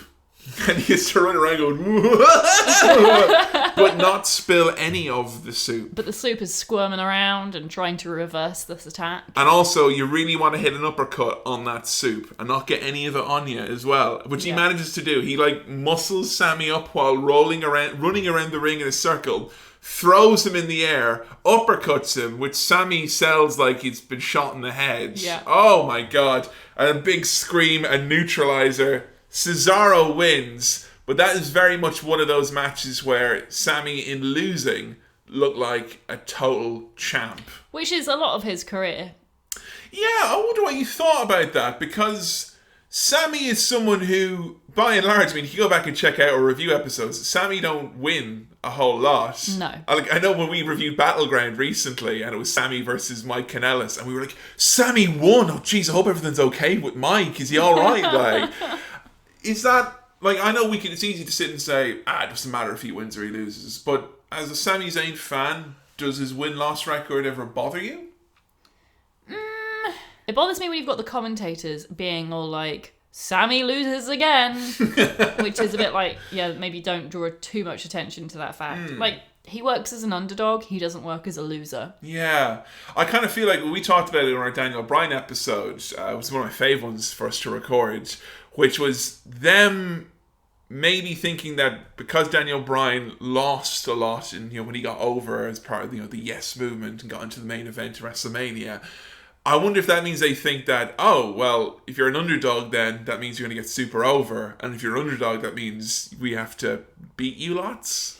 Yeah, and I don't think that works. It's not just about being beaten all the time. It's about the ebb and flow and the challenge and overcoming obstacles and hardships. Because I feel like with Sami, when he was wrestling, say, the likes of Braun Strowman on the main roster, I think that actually did Sami quite well, even though he lost all the matches. But it looked like Sami had just enough fight in him that he could possibly, pull something off. Well, like his feud with Adrian Neville is kind of like a perfect example of Sami Zayn in his peak environment, where he's getting to show off just how good he is against an opponent who is ridiculously good as well, but just, through the skin of his teeth, he doesn't quite make it, either because of bad luck or because his opponent is just that good. I think, there's definitely ways to have Sami lose, but he loses in a way where that he's good enough. Like, I kind of think of Sami and Bayley in very similar boats in terms of that they're both underdogs, but their positive attributes and what makes fans love them so much is that they just try and try and try their best and never stop trying. And like, that's the part of them that you're supposed to admire as a fan, I think. Yeah. It doesn't matter if they win or lose. It's the fact that they will get up and try again. I guess I feel sometimes with that type of a character, they have to have the big win when it counts. Yeah, exactly. At some point they've got to at least almost reach it. Yeah. And as well, it can never be the fact that it's their own incompetence that has meant that they haven't achieved something. It's got to be that there's a hardship, there's an obstacle, there's something in their way, and they've got to overcome it. I mean, you've got to think of it as a normal narrative, as a story. And as someone who has, followed Sami from the start of his career in NXT, would you say you're satisfied with his narrative? No! Oh my god, he's been so wasted on the main show. It's really sad. Yeah, so would you say, what is about the way they've booked Sami that's not appealing to you? It's just the fact that he keeps losing. And they keep putting him in matches where I'm pretty confident, in fact, that they're saying, don't do too many of those impressive moves. We don't want the fans to be too into you now, do we?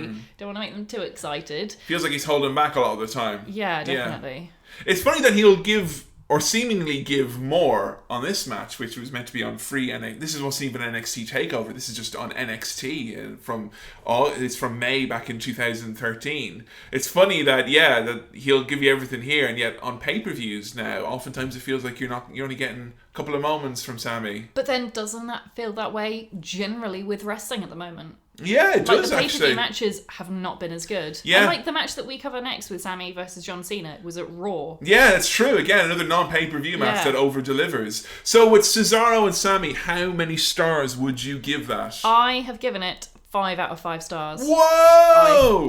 Honestly, apologies in advance, guys. There's not many notes for this match because I was just in awe about how fucking amazing it was. It's ridiculous. They're doing magic.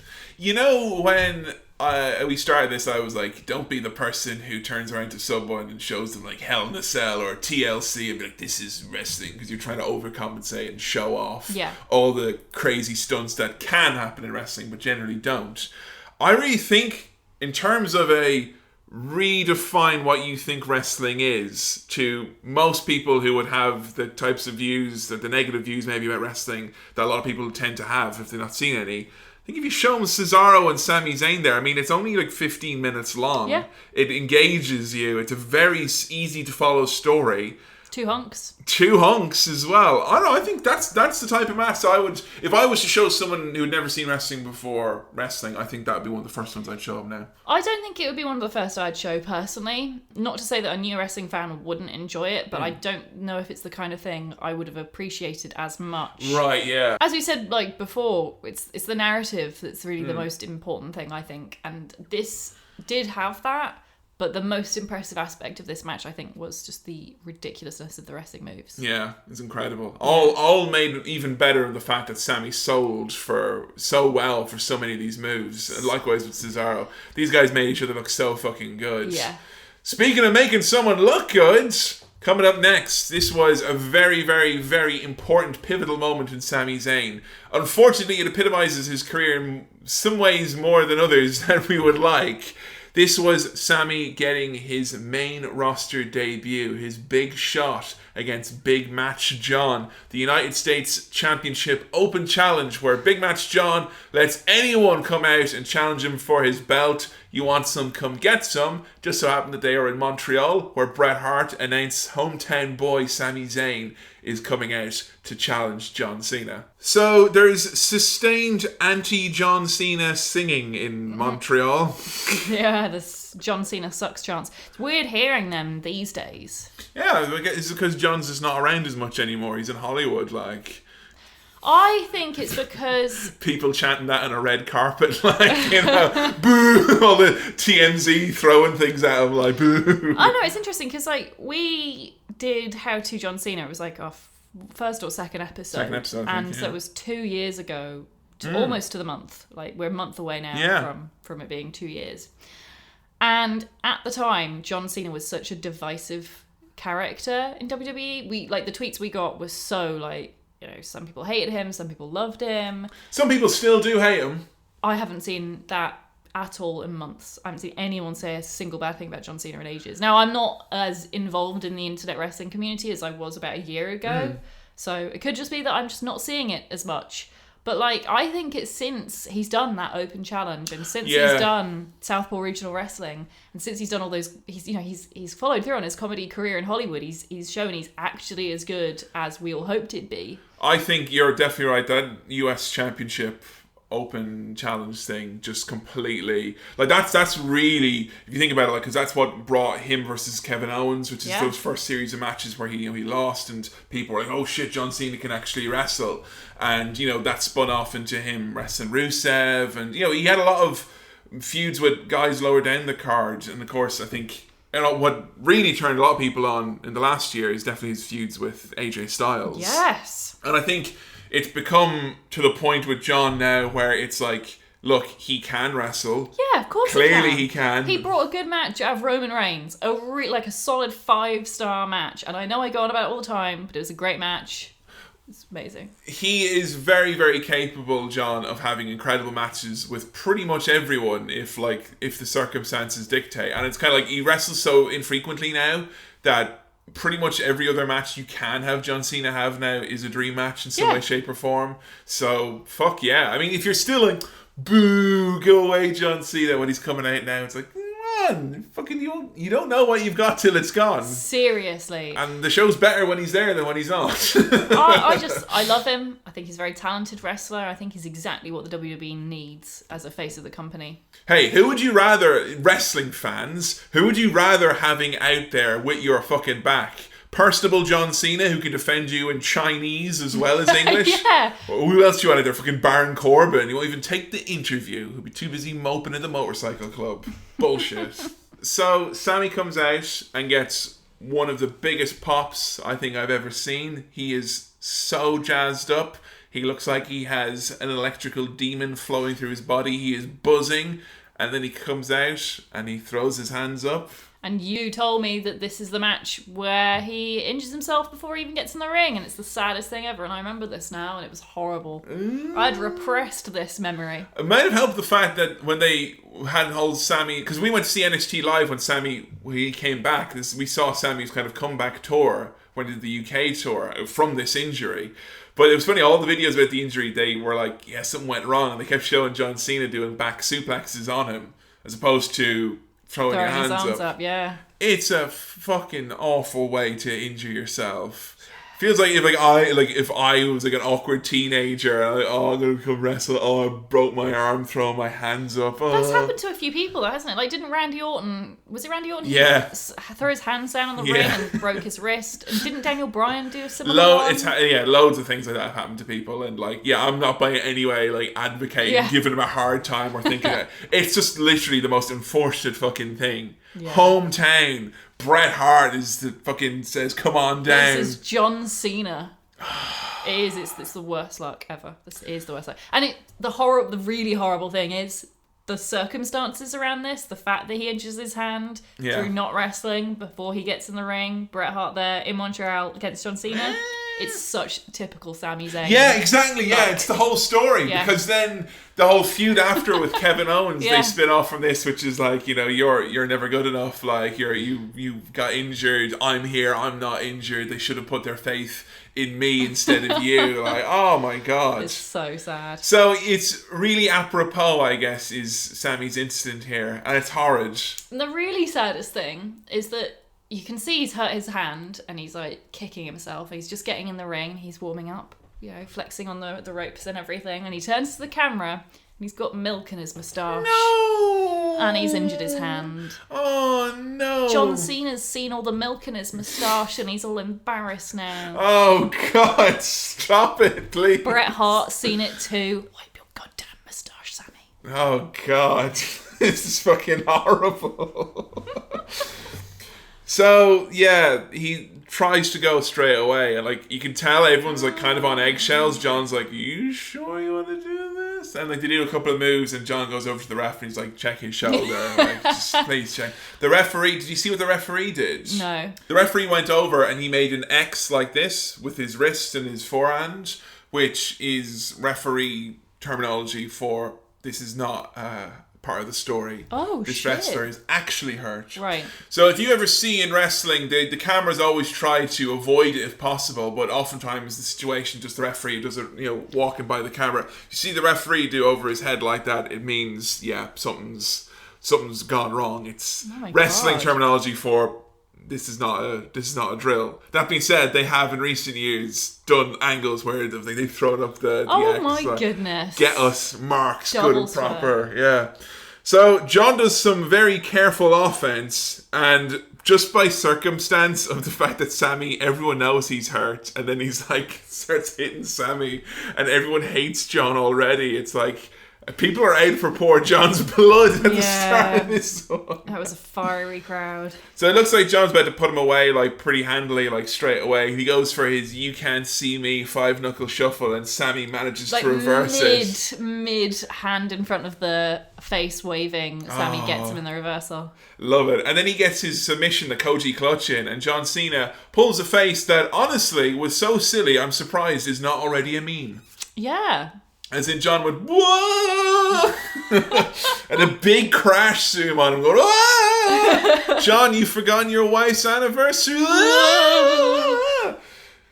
There is a moment in this match where, because like watching this match knowing that Sammy is hurt, it's obviously difficult. Yeah. But if you were to watch this match and not know that Sammy was hurt, you could very easily just think, oh, they're doing a little story or a gimmick here. Because Sammy does moves later on in the stretch that you would assume he wouldn't do. Yeah, like the suicide dive through the turnbuckle. Which, ow. Fucking ow. And you can see that he bops it on the rope. And like normally that wouldn't be anything. So it's like his wrist or his hand or it's something. Like, yeah, the back of his wrist. Because you pointed out later on his tape, you could see a little blood. Little bit of blood, yeah. Oh, do you think he caught it on like, because there's bolts and twisty bits in there. I have absolutely no idea. All I know is he definitely knocks his hurt wrist while he's going through that turnbuckle. And it's like the kind of thing that like if he wasn't already injured, it wouldn't even leave a bruise. It's tiny. But like because it's it'd be horrible. I was getting phantom pains thinking about it. Like, because when he sits up from that, he has got that, like, you can't sell that face. He's got, like, a cat is just, like, licked a lemon, like, it's just this horrible, like, fucking, I'm in the worst agony imaginable right now. So the fun thing about that, though, is that, like, he has killed John Cena, by and large. He is totally out. But now little Sami Zayn, with one arm, is trying to pick up 300-pound muscle tank John Cena, and he's like, he can't pick him up. So he manages to finally slither him into the ring, and John Cena immediately hits his finisher. But Sami kicks out, showing that heart and that determination. But after a Blue Thunder Bomb, Big Match John hits another attitude adjustment. Sami Zayn unfortunately defeated in the open challenge. And a moment which really like almost makes me cry when I see it. When John, like, he goes around the long way to hold up his the arm that's not hurt. Well, first, he reaches out to Sammy, as in like, come on, I'll raise your arm up. And Sammy literally like crawls away, like ashamed, like, no, I'm not worthy, like clutching his arm. And then John like repositions himself so he can help Sammy up. And yeah, like you said, he goes around, so he swaps his arm so he can lift his arm up without hurting him. But the moment where he lifts up Sami's arm and everyone's giving a standing ovation, Sami's just shaking his head like, no, I've fucked up, I've blown it. Like, I think Sami, like, just in his head, like, that night is just like, was a total disaster and a catastrophe. That being said, I mean, in terms of a main roster debut, and a debut that is like, here is Sami Zayn. Yeah. Like, if you had only watched Wrestling Passing and you turned this on, you would have been grabbed in by this. Just that emotion of that story. Yeah, honestly, I think this is one of the matches which you could show anyone and they'd get it. They'd get wrestling. Yeah. Like, oh, okay, this is the underdog. This is John Cena. Who You we've can even all see heard why of. people would not like John Cena in Yeah. some respects. Like, oh, he's fucking got to win again. Why you not like him, but also why you can see why you might like him. Yeah. Because he's a team player, isn't he? Oh, man. That's And such a then- fucking heartbreak. And John leaves the ring first, and Sammy's there, clutching his arm, looking miserable. We saw, I think, that footage of Sami in the ring with everyone cheering so many times because Sami, like, you know, had a long road coming back from that injury. I think he was originally meant to go into the main roster after this, but instead he had to take time off, rehab the injury. He came back into NXT for a bit, and then he made his debut the following January, Royal Rumble. That's when he came back in to fight with Kevin Owens. Yeah. So we got to see an amazing series of matches. Kevin Owens and Sami Zayn have had amazing matches. Battleground from last year actually is a particular standout if you've not seen them. Of course, we've reviewed all of Sami's main roster matches for Patreon, but I just think it was fun to sit down and chat about Sami Zayn. I mean, I know it's someone who's... Have you cooled off on him, would you say? I don't want to... I know it's something we mentioned on the pay-per-view reviews before about shifting attitudes to Sami Zayn, but is he still one of your boys? Where does he stand in your fandom? I will always love Sami Zayn. He will always be one of my true boys. OT boy. OT boy. But it's just such a pity that they've booked him so badly on the main show recently.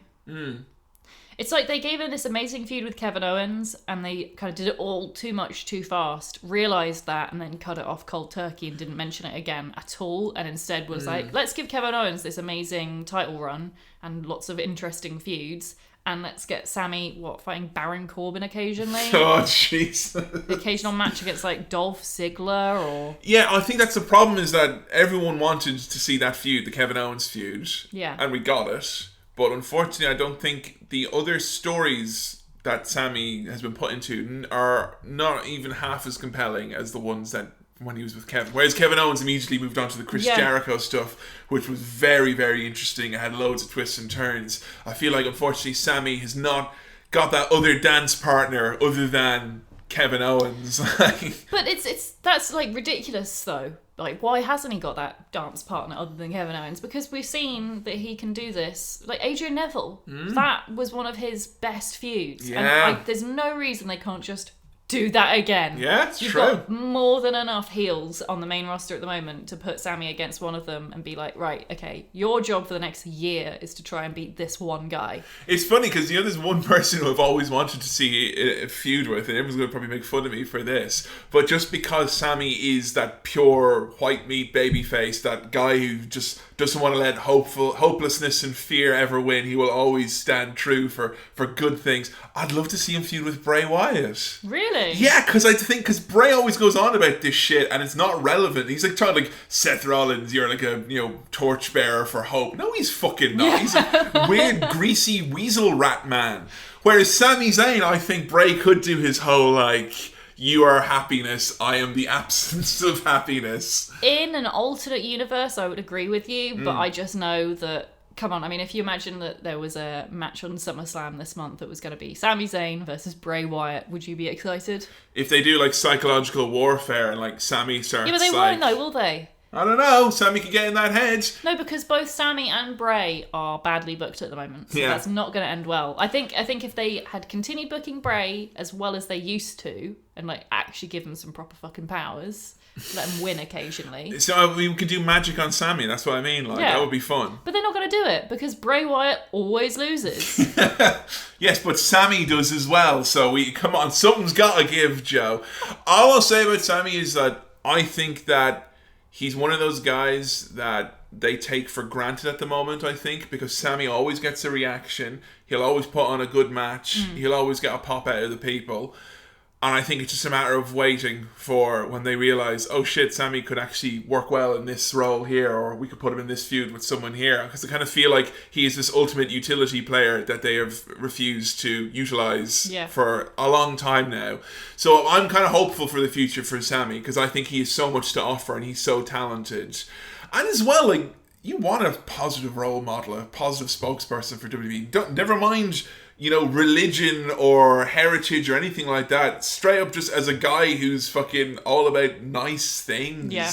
Like, all the stories about him being super considerate and nice, and people make fun of him for it. Like, Do they? well, have you seen the backstage things that they do with him, the backstage interviews where Sami is like overthinking everything and being all annoying and such? I've seen one where he was like over preparing for a match with Randy Orton and I forget who the other person was. AJ. Oh yeah, it was AJ, yeah.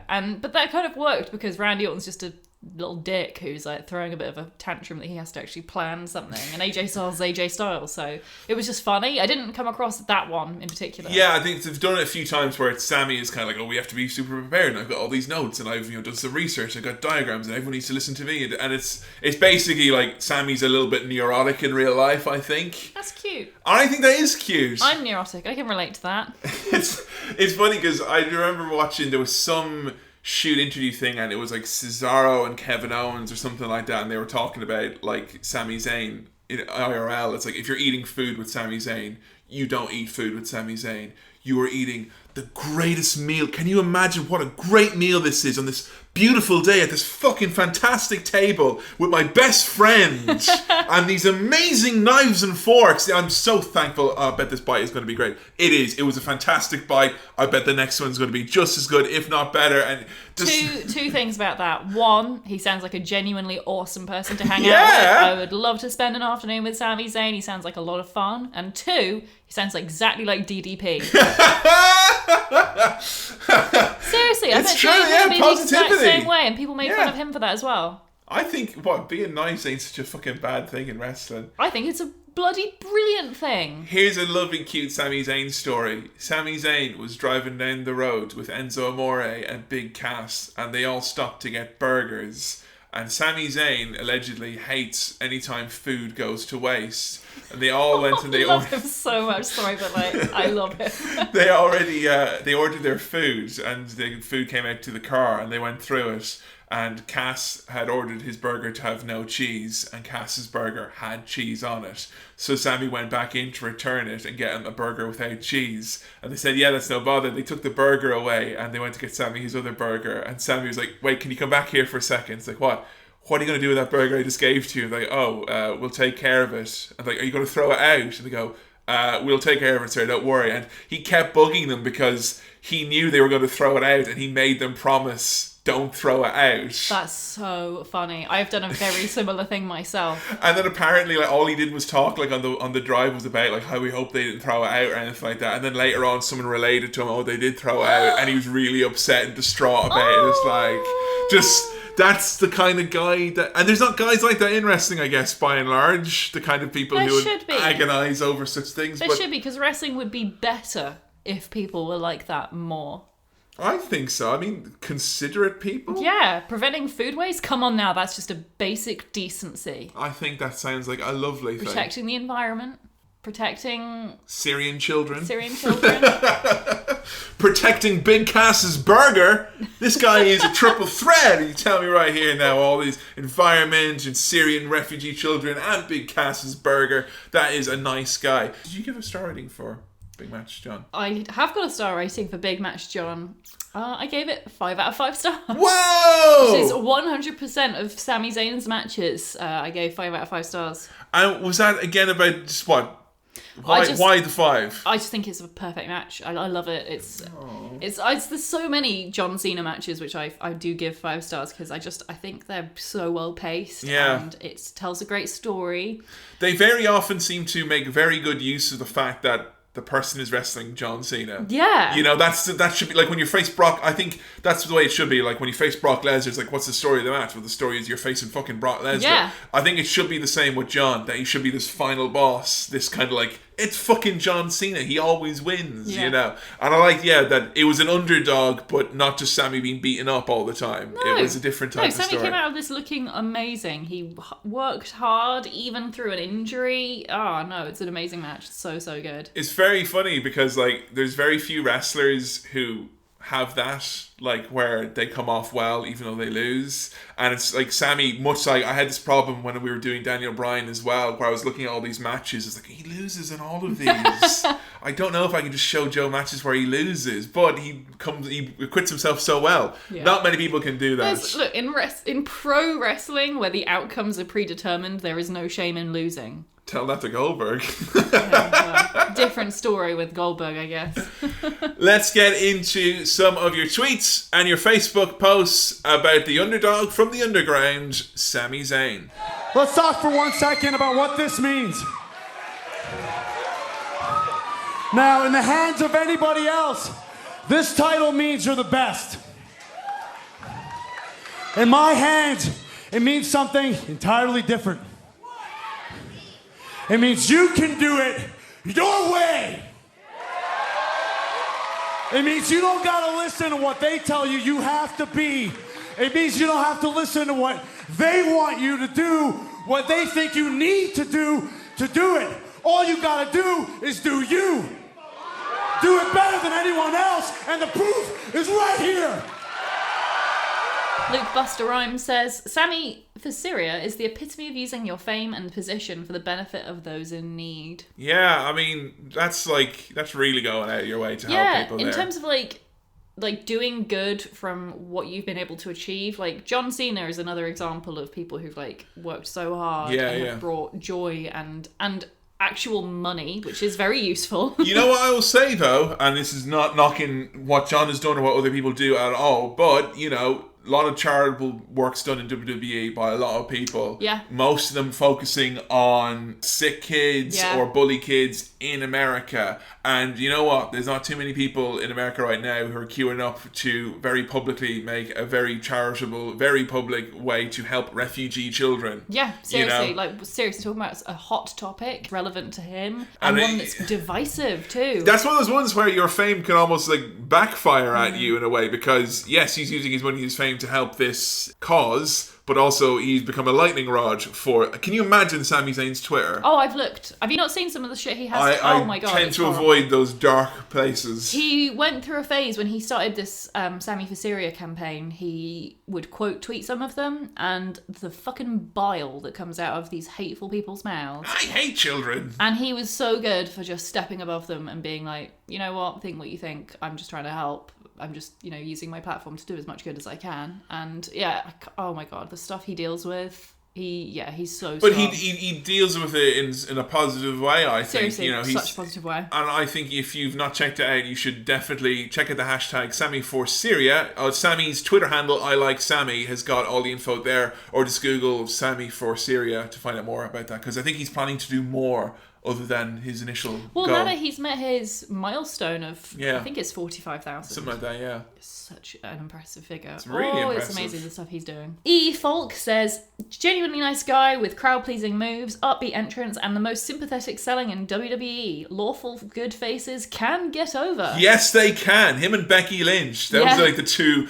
ginger, lawful faces of wrestling's history. I like that. I mean, we've got some messages from people talking about like seeing Sami at shows and stuff like that, or meeting him after, and how he's always been a total gent. Particularly people saying that if you're wearing his shirt, he'll make sure to point out and get eye contact and have a bit of a wave. And that goes right up to the top of Joe's wish list. Look, I just want him to say how much he likes artwork for this episode. Oh, can we talk about that artwork? Beautiful. Fucking glorious. My favourite one. I think probably my fave too. I love it. So good. Captain Trash says he also does not get nearly enough credit for being one of the main forces behind making NXT what it is today.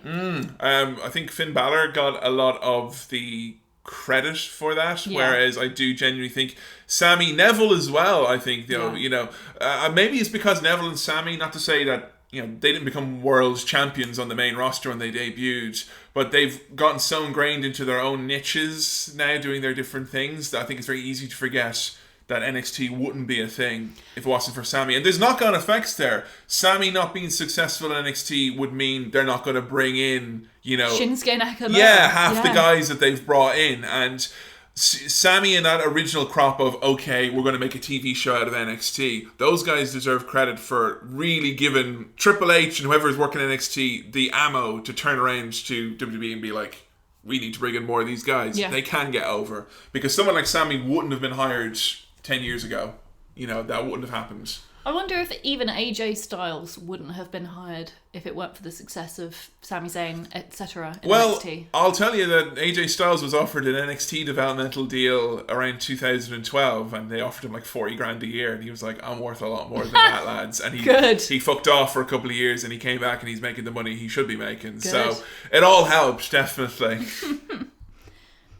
Jay Horner says, Sami Zayn is a premier performer that proves the art of being a babyface is alive and well in the biz. Absolutely. I think there's people who think that you can only be shades of grey and you can only be an anti-hero. When I was a kid, all I wanted was a hero to cheer for. That's why I preferred Mankind to Steve Austin, because I liked that Mankind was a nice guy and had a heart. And I feel a lot of kids would feel similarly about Sami Zayn. Only the heel kids like Randy Orton. Yeah, the douchebag kids, the shit kids. Well, thank you everyone for your tweets and your comments about Sami Zayn. A really interesting episode, a real fun look back at the underdog from the underground, and someone whose career I think you and I will both be continuing to follow very, very closely, Joe. Yeah. Thanks very much for listening to this episode, and as always, if you're listening on iTunes, SoundCloud or on Stitcher, make sure you leave us a rating or review. And as always, you can follow us on Twitter at HowToWrestling, or you can follow us over on Facebook.com/HowToWrestling. You want to support the show? You can. Patreon.com/HowToWrestling. There are over 30 episodes of pay-per-view reviews and other bonus goodies, all available to download now for a simple $5 backing, and there is no commitment there past your first payment. So if you want to support the show like what we're doing, you can help us out by heading over there or by going to whatamaneuver.net and checking out our amazing How To Wrestling t-shirts. Joe, we've got a very, very exciting episode coming up next. Yeah. This is an episode which is going to look at some of the more overlooked individuals in the history of WWE and wrestling as a whole. Because we talked a lot about some big names in wrestling, Joe. We've talked about titans of our sport. We've talked about some of the great champions, some of the iconic heroes. We've talked about some of the villains. We've talked about winners. We've talked about legends. We've talked about people who have got a force of a freight train running behind them. We've talked about people who have captured the eyes and the attention and the adulation of millions. Well, next episode, we won't be talking about that. We'll be talking about a bunch of fucking jobbers instead, okay? Our next episode is going to be #HowToJobbers. In every match, there is a winner and there is a loser. In every wrestling show, there are winners and there are jobbers. Jobbers already in the ring with their entrance music playing, if they're lucky enough to have that, with announced weight and height that has been hastily written on a cocktail napkin moments before they step through the arena. We're going to look back at the historic role that jobbers have played throughout wrestling in getting other characters over. Looking at maybe how the art of losing has been somewhat lost in the current WWE and wrestling climate. And as well, we're going to be looking at some of the all-time famous iconic jobbers, and including a few of those who've managed to go from jobbing and parlay that into some very exciting endeavors indeed. We're going to be talking about the likes of Barry Horowitz, Gilbert, Mikey Whipwreck, The Gambler, S.T. Jones, and of course, your favorites. So we want you to send us your favorite jobbers using the hashtag #HowToJobbers, as well as that. Any particular standout matches involving jobbers? I think those are ones that we need to be checking out. Any favorite all-time moments involving jobbers? And as well, maybe some of the more long-form questions on Facebook, such as, what are the roles for jobbers today? Do you think that we need to have the likes of James Ellsworth being ploughed over every week to get new wrestlers over? So we can't wait to get our hands on your tweets, your Facebook posts as per usual. Make sure you head over to howtowrestling.com for all your needs, updates, match lists for the new episode. Until next time, thank you everyone for your tweets about El Generico and about Sami Zayn, unrelated. It's a goodbye from me, Kevin. And a goodbye from me, Joe. And we'll see you next time on How To Wrestling. See ya!